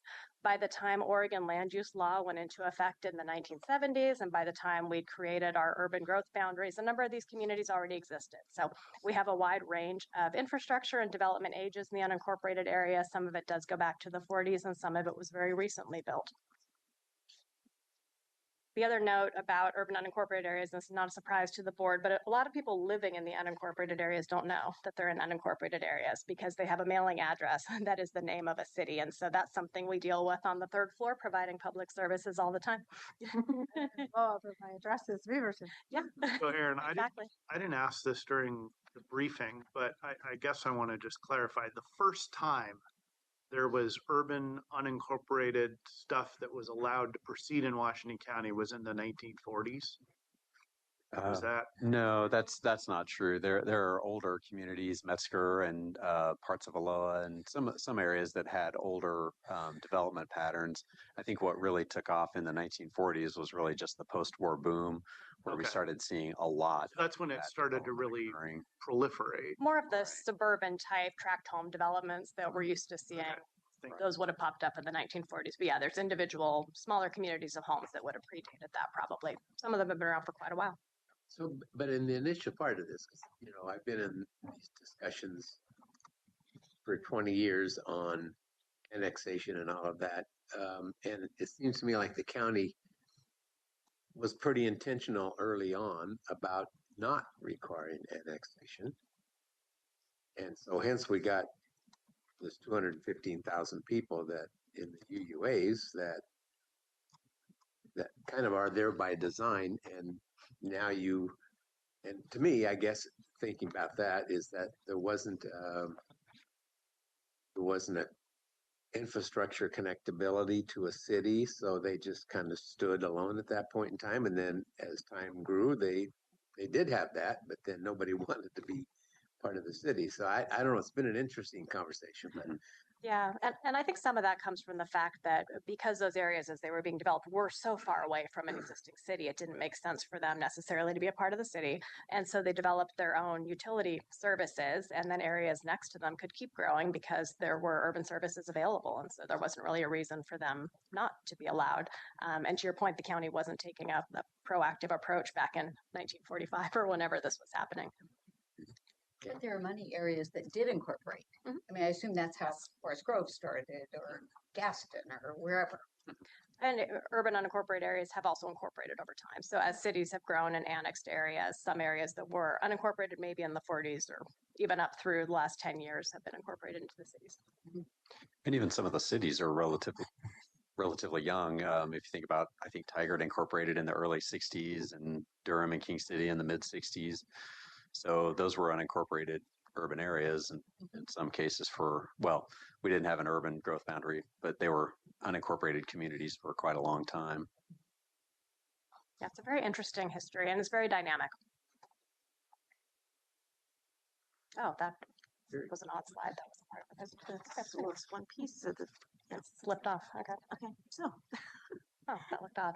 There we go. It's a graphic that's missing. it's missing. Yeah, there you go. Yes. We don't have hard copies of it, so. I just think it's really funny that that is the One slide. one that showed So up. this slide is supposed to be all logos of all of the different organizations, agencies that provides urban services in the urban unincorporated areas. So we have Chair, I'm using the online and it shows the Mhm. president. Yeah, That's just fine. about the display. The online is fine. okay, good. Yes, which is what I printed out. So for our viewing audience, it includes logos from Washington County, Oregon, Clean Water Services, Metro Regional Government, Tualatin Valley Fire and Rescue, the Tigard Tualatin Aquatic District, Tualatin Hills Park and Rec District, Raleigh Water District, Tualatin Valley Water District, West Slope Water District, TriMet, SMART, that's the Wilsonville Transit, Tigard School District, Hillsborough School District, Beaverton School District, Portland Public School District, and Tigard Tualatin School District. It's a lot. That's a lot. There are a lot of different service providers that provide service in the urban unincorporated areas. And this slide is a simplified version of who provides services both in the urban unincorporated areas and in incorporated cities. So the county is responsible for providing some services throughout the county, both unincorporated and incorporated areas, and that's the blue box. In the urban unincorporated areas, additional urban services are provided by the county service districts, and special service districts. So those are the two green boxes. And then when urban unincorporated areas are incorporated, the county provided services become the responsibilities of cities. So the two green boxes become the orange box for the most part. There are some exceptions to the rule, such as Clean Water Services, regional services, and some cities contract with the county to continue to provide services. So then the next, the colors on this graphic correlate to the colors on this larger graphic, of which you all have a larger 11 by 17 graphic that shows basically all of the all of the services that are provided in Washington County.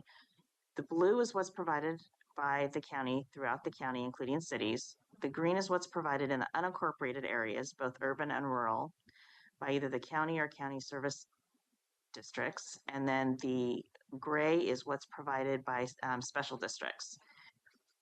And then continuing to the right, it's what is in the orange are services provided by the cities. And then, so those are services you would receive when you are incorporated in a city. And then the gray to the right of that is the services that are provided by special districts in cities.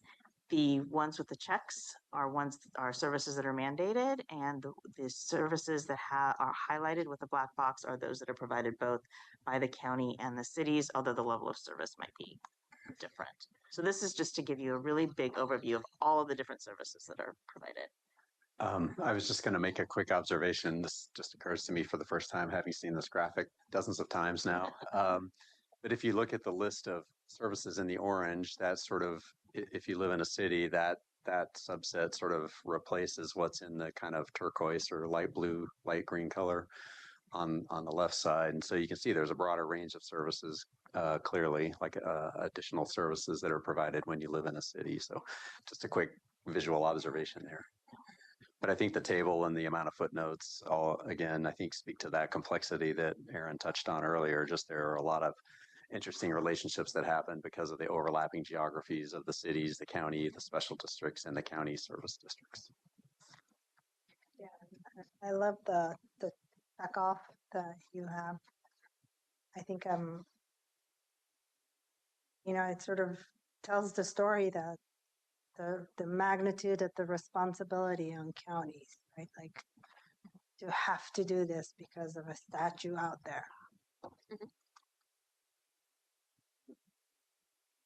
So this slide is just the services that are provided in the unincorporated Washington County. So then we'll go through some of these services. So our urban services inventory, the focus of the urban services framework project is on those mandated services and services that the county is responsible for. So as Aaron mentioned earlier, it's the law enforcement, parks for Tigard, planning and development, sanitary sewer and stormwater, and streets and roads. So I'll just go through a little background on each of these services as we go through. I think one time cooperative library systems had a check mark, right? Like, Wow. that's safe to say, or when Aloha wasn't part of. So, right. So the services that we're studying through the project are those services that have a change in service provider if these areas were to be annexed, would to be brought into a city. That's the big difference. We're not looking at ones where the service provider doesn't change. So the first one being law enforcement in the urban unincorporated areas. So the sheriff provides a base level of statutorily mandated services across all the unincorporated areas. And then the Enhanced Sheriff Patrol District provides additional patrol and services common for urban settings in the urban unincorporated areas. The funding for the sheriff's office comes from the general fund and voter approved public safety local option levy. The ESPD funding comes from dedicated funding paid for by those who receive the service. So for the permanent rate and voter approved local option levies. Park and recreation in the urban unincorporated areas is primarily provided by Tualatin Hills Park and Recreation District, Tiger Tualatin Aquatics District, and the Metzger Park LID. Not everyone in an urban unincorporated area is part of a park and recreation district. We're calling out Metzger Park specifically here because it is a park where it's the only park where there could be a potential service change. The decision of who owns and operates Metzger Park is separate from if it's in a city or if it's in the unincorporated area. And in the Beaverton case study areas, the service provider doesn't change. That's why we're really not focusing on Tualatin Hills Park and Rec. THPRD serves 2/3 of the urban unincorporated area and the city of Beaverton, and their funding comes primarily from property taxes, general obligation bonds, program fees, and system development charges. The Tiger Tualatin Aquatics District manages swimming pools within the Tiger Tualatin school district boundary, and their funding comes primarily from property tax and program fees. Planning and development in the urban unincorporated area is focused on mandated services and not placemaking services. So the county does very little proactive planning and development related to creating a sense of place. It's more about meeting the requirements for land use and planning. Additional state law requirements for urban unincorporated areas often require more county resources for urban issues than a county typically provides. And any amount of an urban unincorporated area, regardless of how big a geographic area it is, would require compliance with state requirements, and the level of effort would be similar. The workload for current planning is essentially the same for rural and urban permitting. It's the type of work and the type of permits that are different, but the overall level of effort is approximately the same. And some of the funding for planning and development comes from the general fund, but it's also funded with fees with the goal of full cost recovery. So sanitary sewer and stormwater is provided by Clean Water Services, which is a county service district.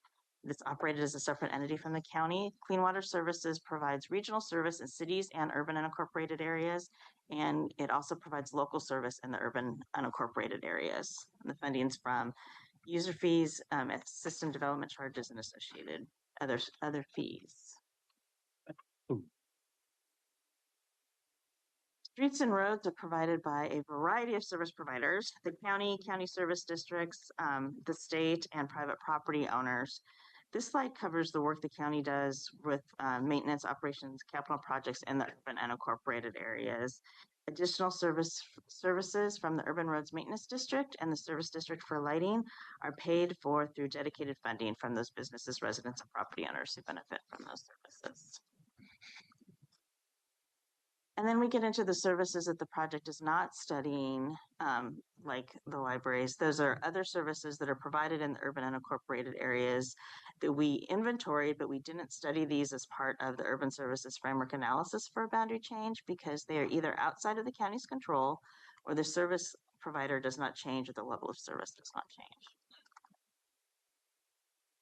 So the first one being fire and emergency services is provided by TVF&R in the urban and incorporated areas, and it's also the same for Beaverton and Tigard. And their funding is primarily from property tax, including the permanent rate, local option levy, and general obligation bonds. I just want to point out, in case somebody else is thinking this, that in this particular context, we are talking about our case study areas, and those are covered by TVF&R. If we were talking about the unincorporated area closer to City of Hillsborough, in case of a boundary change, fire would be provided by City of Hillsborough, but that's not one of our case study areas. Again, there's a lot of nuance. Garbage and recycling, the county manages the garbage and recycling collection. The actual service is provided by private haulers, and haulers in the urban unincorporated area pay a franchise fee to the county, and the users pay a fee for service to the haulers. And in the urban unincorporated area, residents receive garbage, recycling, yard debris, and food scrap collection. The libraries, the Washington County Cooperative Library Services is a partnership between Washington County, the cities, and nonprofits. The WCCLS partnership is governed by IGAs that run at the same cadence as the 5-year levy cycle, and all libraries are open to everyone.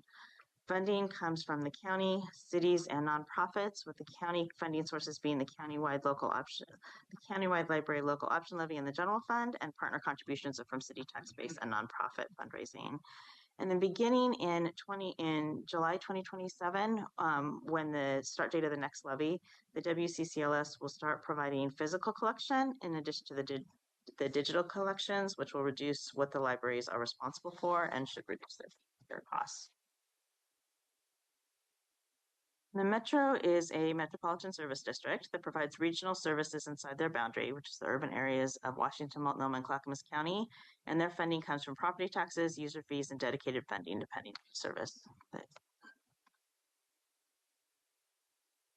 And schools in the, oops, hang on. I jumped too far ahead. There we go.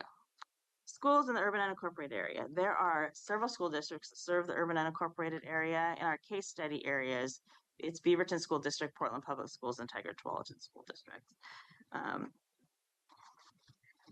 Portland Public Schools serves in our urban unincorporated area. Mm-hmm. Part of the Raleigh Hills, just right over the east.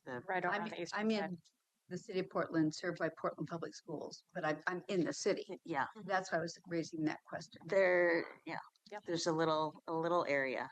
It's the West Sylvan. It's that West Sylvan Middle School area. Yep. Brandon Canyon there. Okay, I'm just clarifying.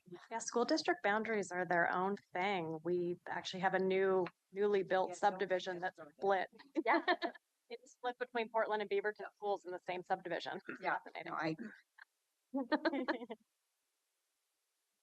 And the transit is provided by TriMet and SMART, depending on where you live, where you are to get those services. And then Washington County is also a designated transit provider. It provides transit options outside of TriMet and SMART through ride connections, and that funding is provided by the statewide transportation improvement funds. And the last urban service that we'll talk about is water. Water is generally provided by special service districts for most of the urban unincorporated area. In our study areas, it's provided by Tualatin Valley Water District, West Slope Water District, and Raleigh Water District. And all of those are funded primarily with water rates, user fees, and SDCs. And water districts have historically provided leadership for the planning and expansion of public water infrastructure regionally. And then tied to all of this, to providing the services, is the cost of how these urban services are funded. And all jurisdictions are facing budgetary limitations, but staff are doing a good job of providing these services, even though their resources are limited. So this slide just shows the list of revenue sources that the county is currently using. The county does have other options, and the cities also have some options that are not available to the county. but just wanted to highlight that there are some of these revenue sources that are outside of the board control, and the revenue amount then is fixed or decided by someone else. And there are also some of these, such as state and federal sharing revenue and grants and loans, where the revenue comes with limitations of what it can be used for.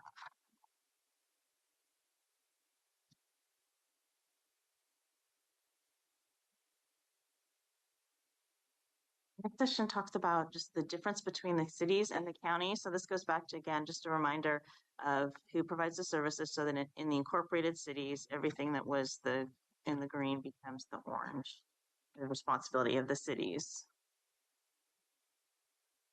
Again, just the big overview, but then as Stephen was mentioning, this is the services in the city. So you can see that it's the blue and the orange. That's the services that folks in the cities receive. And then the additional services that are provided by cities that are not provided by the county are really the ones in the orange that are not highlighted. So there's several different services, which kind of gets to the next slide of cities, programs, and services that are currently being provided that are additional, and they're really based on those communities' priorities. And this is also based just on the current city programming.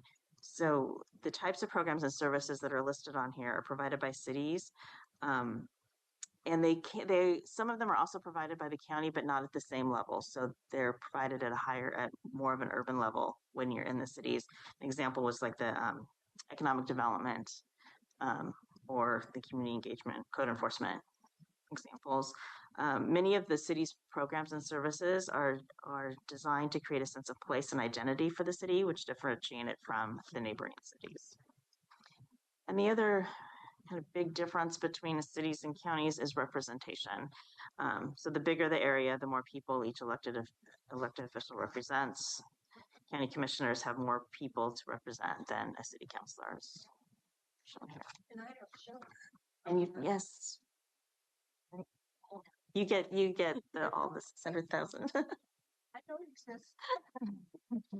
In the text, it says chair and 4 districts. Yeah, we didn't leave you out. We're included.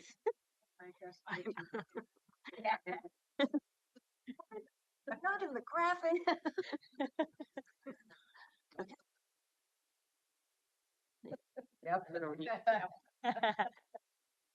So work completed to date. Great invitation. Sorry. We enjoyed this segment. We have prepared draft technical memos for the statutory urban services we are studying. We've held numerous conversations with subject matter experts from our city partners and from the special service districts, and we reviewed the information that we shared with you today with all of those partners as well before we shared it.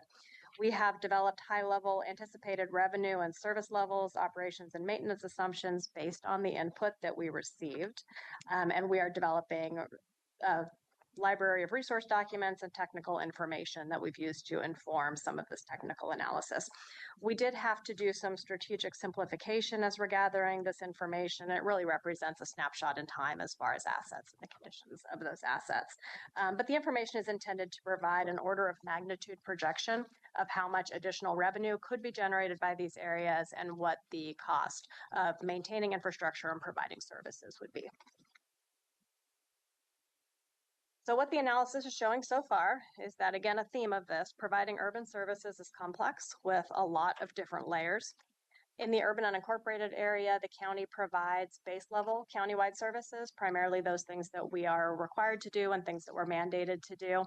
Most of our county provided urban services have dedicated funding through fees for service or because they were created as a county service district that receives some property tax revenues. Many of our urban services are funded and provided by special service districts like TBFNR, TBWD, and THBRD. So the analysis is also showing that the anticipated liabilities and costs of services will probably surpass revenue over time. This isn't actually a unique problem for Washington County. This is something that our cities are dealing with as well. It's a function of measures 5 and 50, and it's something that all local governments in Oregon are struggling with. If there's a boundary change and areas go into a city, that city's revenue will increase because their property tax allocation will increase with more properties and with more assessed value. Additionally, the allocations for shared funding from the state generally that are based on population would increase because their population would also increase as a part of that. On the county side of things, when boundary changes are occurring, the assessed value for the county doesn't change because those properties are still within the county, and the number of people in total in the county doesn't change. So there isn't an effect on the county's revenue based on that. However, there could be some second order effects on county funding and budgets because our revenue and requirements and internal county funding transfers, specifically for ESPD and ARMED, could be reduced. And so that's things like how we fund our internal services like HR and IT, things like that could be affected over time.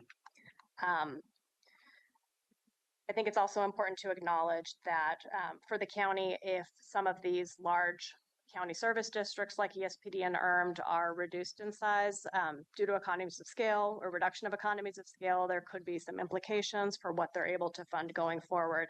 And for cities, taking on these additional services, these additional service areas adds to potentially their budget burdens as well. So there's a lot of complexity in these numbers.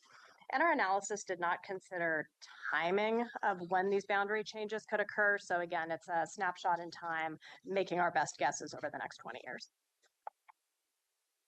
So we'll come back in the summer with more detailed findings from this work. We have a bit of a ways to go in this project, but we're coming back now to our questions from the beginning. So is there any information in this that was a surprise? Is there additional information you want to know, or is there any additional information that would help you?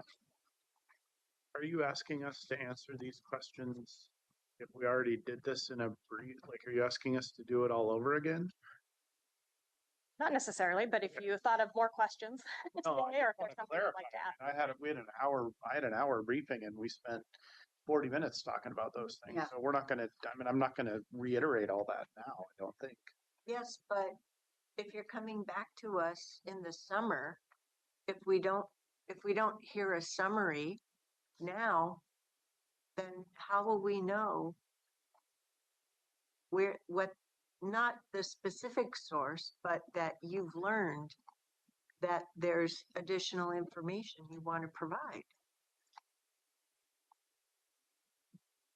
Much of stuff that I brought up, at least, I already see reflected in changes they made to presentation like For today. Yeah. Okay. So the question is pertinent to today's presentation. Okay. Fair enough. Sorry. Well, these were the same questions that were put in the briefings too. You're not asking the same questions because hopefully we answered them in the presentation based on feedback we received. But that's my point. I mean, I don't want to go over all that again. Right.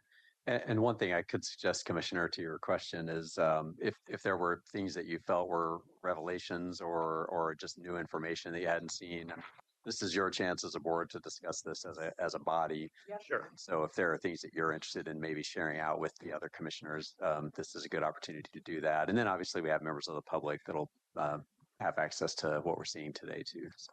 And just to build on what Stephen has said, I have really appreciated the staff work group between the county, Tigard, and Beaverton, because we've had conversations that have, in essence, carried over to next conversations, or sometimes you have evolving thoughts and considerations. So it's really been an iterative process. And what's been really interesting, and I shouldn't say interesting, just refreshing maybe, is that there's been a shared understanding that each of those three jurisdictions are under similar but different pressures. And so just coming together in a very open and candid where we're sharing some of those differences. So it's really created shared learning and also understanding of where priorities for different jurisdictions and workloads may be and what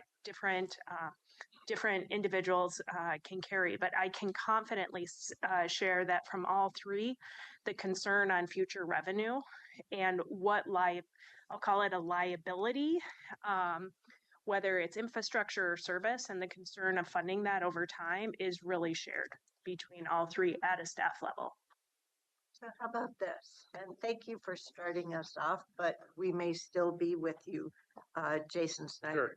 Let's make two passes so that we can each share our individual thoughts. But as we go through that, we will obviously have the opportunity to learn from one another. So we'll make a second pass. Sure. So just some quick observations that I had made. One was that I thought Hillsborough Fire would be offended if they weren't pointed out. You took care of that today. I thought that was good. I think one of the things that became very clear to me, which I think is maybe why the bullet around the internal service funds was made, is that to me, it became very clear that as things are being removed, if they're being removed from the urban services area, that will have an indirect, even if it's not a direct financial impact, it will mean that county internal costs, if they're fixed or relatively fixed for certain things, IT, infrastructure, HR, et cetera, that those are not going to scale in a way that is saving as much as potentially the revenues are contracting. So to me, that was I hadn't really thought fully through that until we were in the briefing. And I think that was a point I would make. And then they'll just as making sure that that's being thought through. And then the other point I guess I would share and that I'd made in the briefing is that this is particularly true of District 3. And I used an illustrated example during my briefing that I'll share again here. And that is that there are difficult to measure and somewhat invisible impacts that makes services not always or certain parts of the county are not receiving the same benefit of. And an example I used was the city of Hillsborough in its proximate location to where the primary sheriff's office is, for example. The number of times, and I had this experience many years ago when both in EMS and in police work, in that where you start from and how many people are starting there really affects what is going on right around that area. So, for example, even the presence of the enhanced sheriff's patrol districts and the resources there, like to get to many of the areas they're going to, they're driving through certain cities every day and back and forth. And that all provides coverage that is sort of invisible but present. That, for example, never happens in Tualatin. No sheriff's office personnel are ever driving through Tualatin to get to an unincorporated area. And so my purpose in bringing that up is not to provide that as an important example, but there are examples like that throughout the county and what we're doing. And it's particularly impactful, and I pay attention closely to it because of the relative geography of where District 3 is in comparison to many of the county primary resources. So I just want to bring that up as and it's not just about the sheriff's office. That's not the point of my illustration there, but there are many things that are like that, that are kind of hard to measure and do have an impact. That's all I got. Okay, I'll go this way. I'll follow suit. Thank you. This was I too, obviously, as you know, had a briefings with you all, and I thought it was very enlightening, and I thought you all did a great job of bringing me along. I'm a big fan of AOC's one pager where they demonstrate city, state, county services. So I really appreciate this. Good job on you all. Now, your first question, and I'm still surprised, so I'll ask. I don't see, I like that services provided countywide everywhere, and I don't actually see the jail. Am I missing that? Ooh.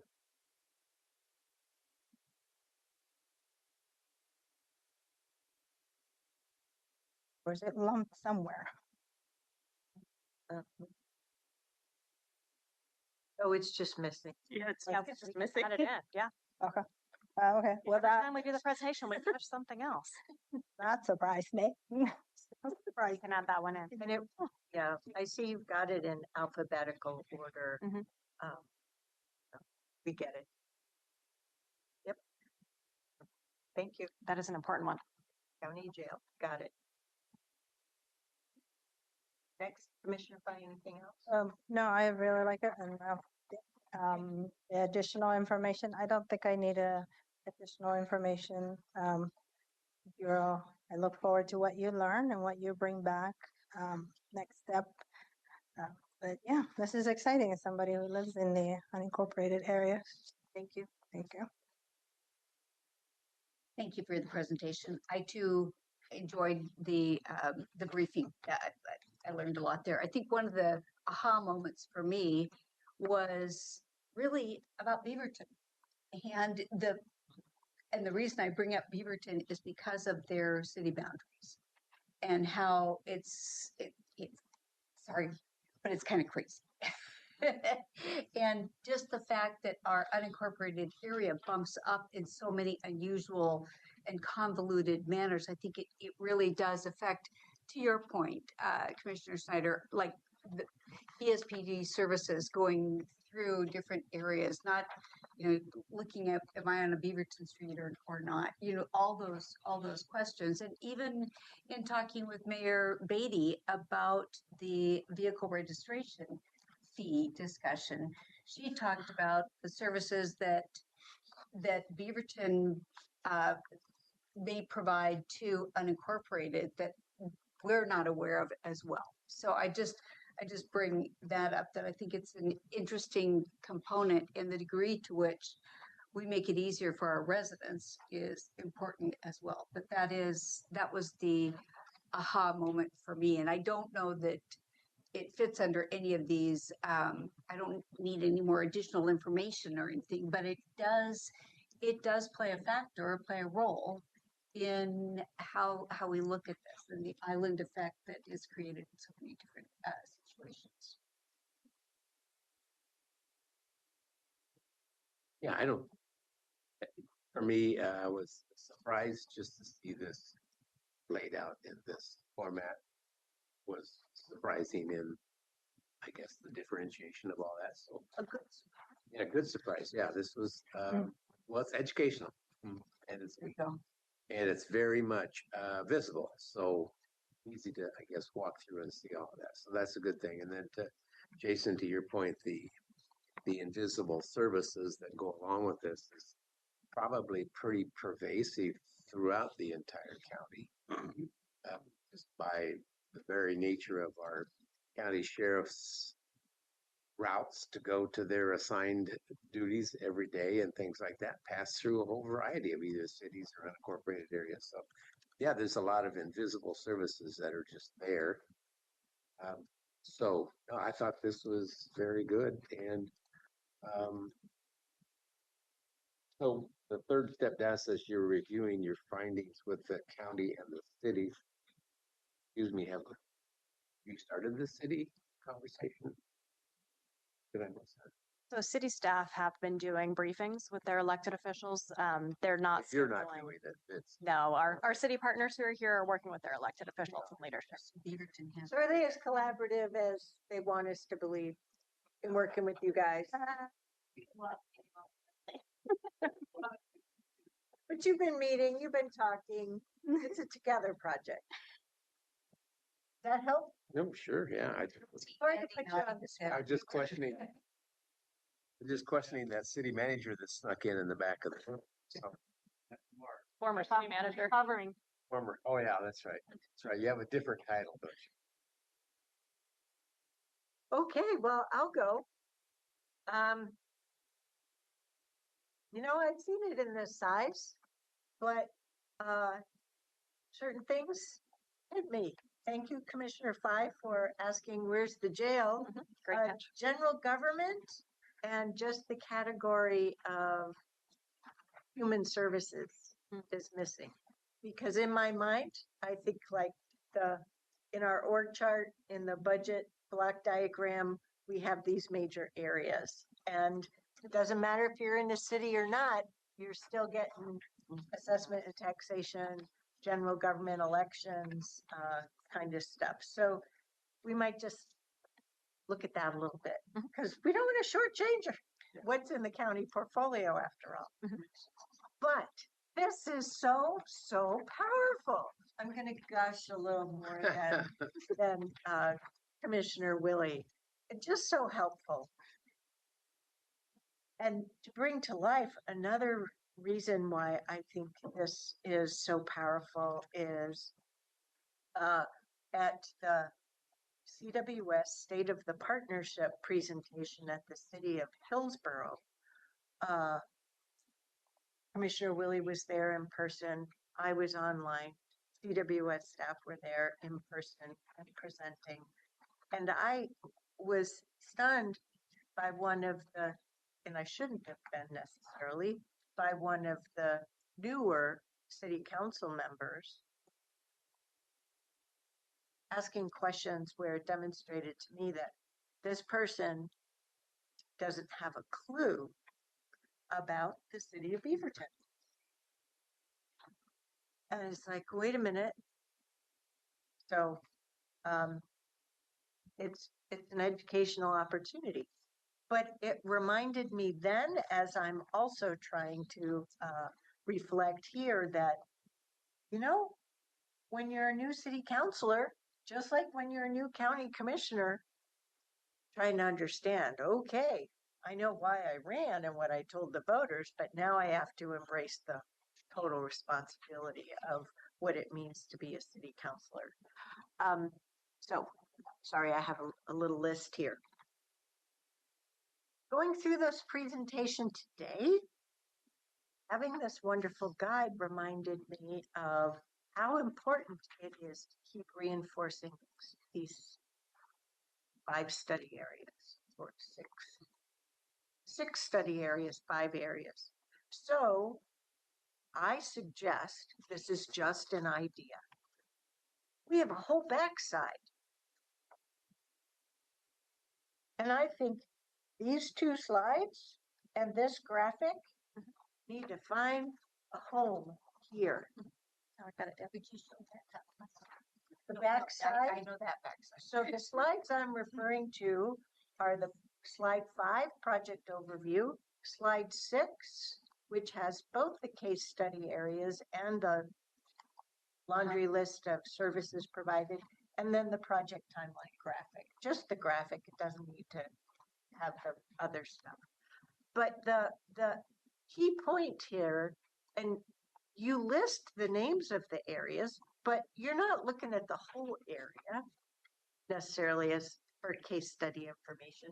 And this is pivotal because when you come back to us, it's going to be the study on those specific case study areas, which I think is going to be important to have a slide of why these areas. And one of the answers is because, gosh darn it, Chair Harrington made us do these 5 areas. I accept responsibility, particularly because we're talking about those areas that are illustrative of things like islands, or are those areas where there's been discussion about what ifs over past decades. So we're just using those 6 areas as examples. That's all they are examples of geographic areas. I get that, but we may need a footnote that. And I didn't realize that when we've gone over this before. Oh, now where's my list? The point of over time is not all these areas are to be considered the same. You know, you were mayor way back when in 2007. I met with then Mayor Snyder and then city manager and said, you know, what's it going to take for you guys to take over Metzger and that Bull Run area that's an island already? Bull Mountain in, I think, 2018 or 2019. Bull Mountain, yep. Oh, yes. I just see Yeah, camping. a decade. So I'm Yeah, helping. yeah, 2007? No. It was my first, That wasn't even. the first year that we were on this 2019. Greg Dirksen Day. Yeah, thank you. So, That is true. I should have considered the source when it comes to these. yes, numbers. I totally get it. Oh, and I shared that comment. Thus ends round one. So round two, what are we learning from one another? How So does that relate to these? yeah, questions? so as I listen to all of you talk, my only interesting new observation is that when I look at this sheet and I look at the orange stuff that's not in the green, isn't covered also in the green. So that would be city services right now that are provided in cities that are not really provided by the county and urban unincorporated area. Almost all of those are the things that whenever I hear a community member that lives in an urban unincorporated area complaining about anything, it's one of those orange services that's not in the green. And that's everything from, I mean, just reflecting on the last CPO 4M meeting I was at, chickens. Like, and we, I mean, I use that term to just mean, any kind of urban animals that are not Neighborhood complaint. Yes. And then, placemaking, economic development, like those are the kinds of things that, or lack of, really robust infrastructure. Those are the kinds of things I feel like we hear people, I mean, that's what I hear people complaining about. Even when it's a person from an unincorporated area that's not even in my district, but, we sometimes get concerns and complaints from all of them. It's almost always the things in the orange that are not in the light green. So that's my one observation. Should we Help me see. somehow, should you experts somehow figure out how to identify those things as a group in some way? That's something we could take a We'll look at. take it- I am we'll totally take it not back to graphic. partners. Yeah. But I think I appreciate your comment and clarifying it that way, because it is a right reality that we've been experiencing. I mean, it's a good, like, I use that as an opportunity to talk about the benefits of living in a city. Yeah. And there are many. Which I used to be one of those people who lived in Bethany, didn't have those, wanted those things, but I didn't know what a city here in Oregon did. Mhm. And then I moved to Beaverton and I went, holy smokes. And at CPO 7, which I'd been very active with, and the CCI, I'd hear people complaining. I was like, I just moved to the city of Beaverton.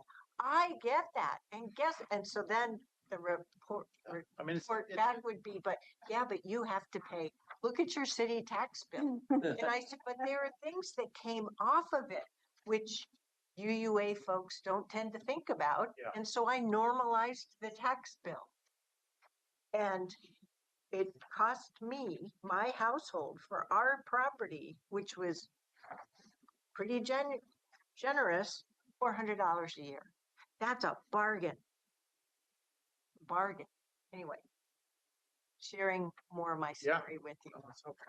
Now, the other thing that in looking at this chart through that lens, the reverse, maybe it's reverse, is the fact that cities have what we've found to be lacking in and really needed through COVID was the business licenses. And that work as well.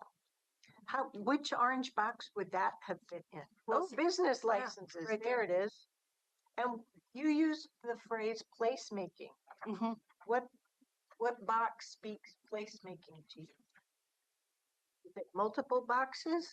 Yeah, I think it is. I mean, it's one of the things, it's also one of the talking points that our presenters use to describe what they're doing in the urban area around development and planning that is just at a different level in the cities.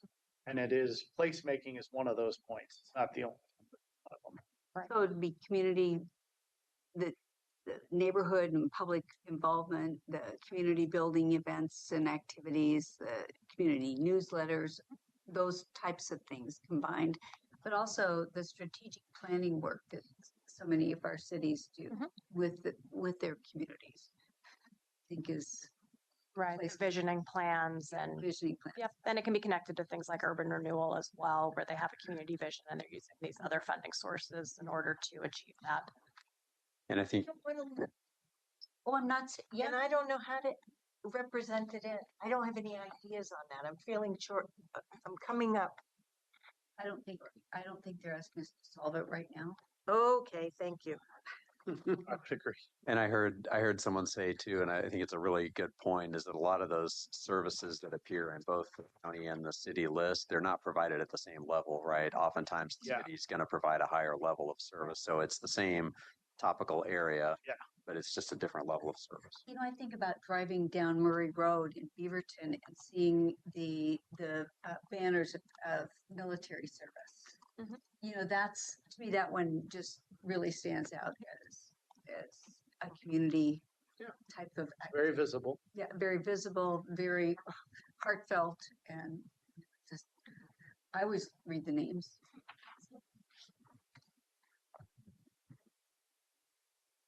Anything else in round two?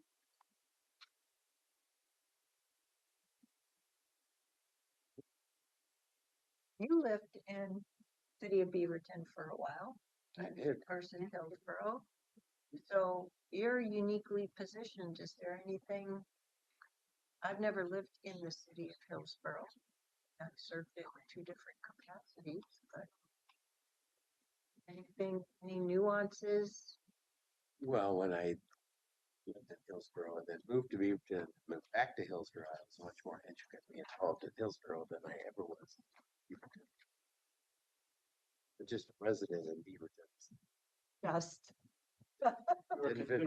Didn't visit the city hall, didn't harass the mayor. So I was just a good old, Paid your tax. just a good old boy. You don't want a story out there. That's fine. Okay. They No, I they don't had need- enough of their own eventually. I certainly don't need to belabor the point, but I wanted to make sure that we had the opportunity of sharing. And there are characteristics to each of these case study areas that I was very interested in. So thank you very much. Anything else in closing? Well, I just wanted to. I do have something in closing. I'm that I entirely forgot to mention while we're here. So Commissioner Snyder and I are your team of two to help scope this out a little bit more, working with staff, particularly on the comms side. So there's continuity of Commissioner Snyder working with Commissioner Treese on the VRF as well.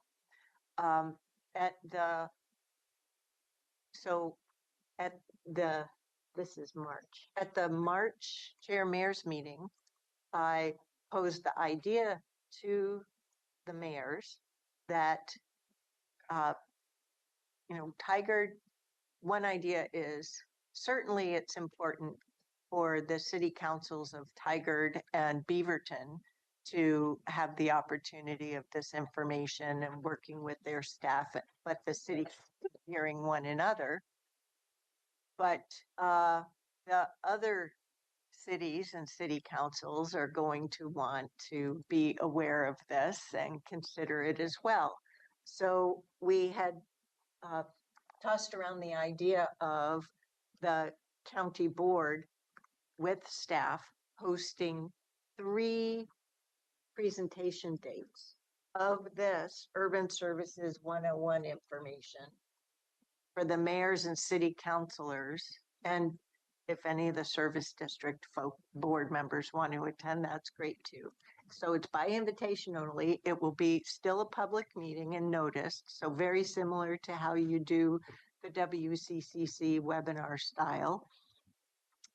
So the public members can watch it, but they can't ask questions. The participants of mayors and city councils, the elected folks, can ask questions, but have it so it's 2 different nights during the week and then 1 weekend appointment time so that interested mayors and city councilors can attend one of any of those that fits their schedule so that they have the opportunity, because frankly, it's too hard for city councils to have the time they need to do all of their work and also allow time for the plethora of other topics that regional partners are seeking their engagement. So I went over that idea with the mayors and asked them what they thought. And none of them thought it was a bad idea. Let me start there. There were comments from a few of them how they have appreciated our hosting of other 101 kind of events. I've went through a whole series of county services 101, so high level, as well as that AOC state county shared diagram.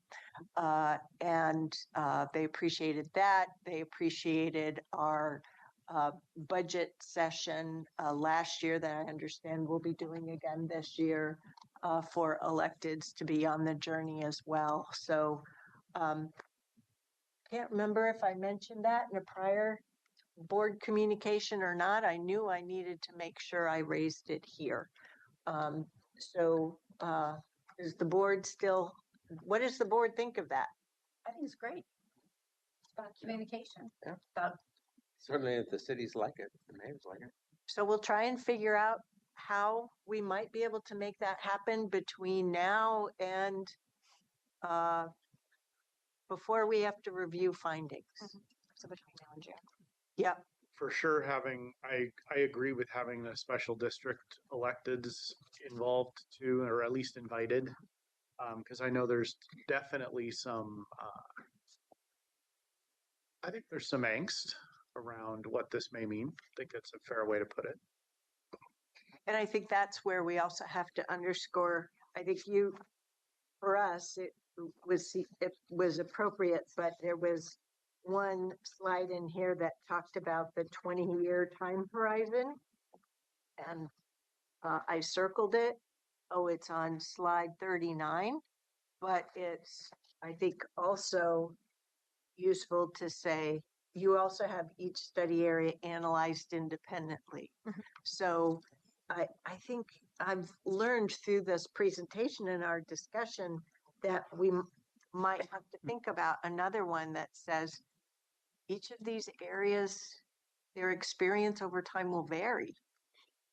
What I'm trying to get at is just because we've done the study doesn't mean all 5 of these or all 6 of these areas are going to happen all at once, or that any of these areas is going to happen, quote unquote, at once. Perfect. Or even 20 years. So timing is entirely not on the table right now. And I think maybe we need to say it as such.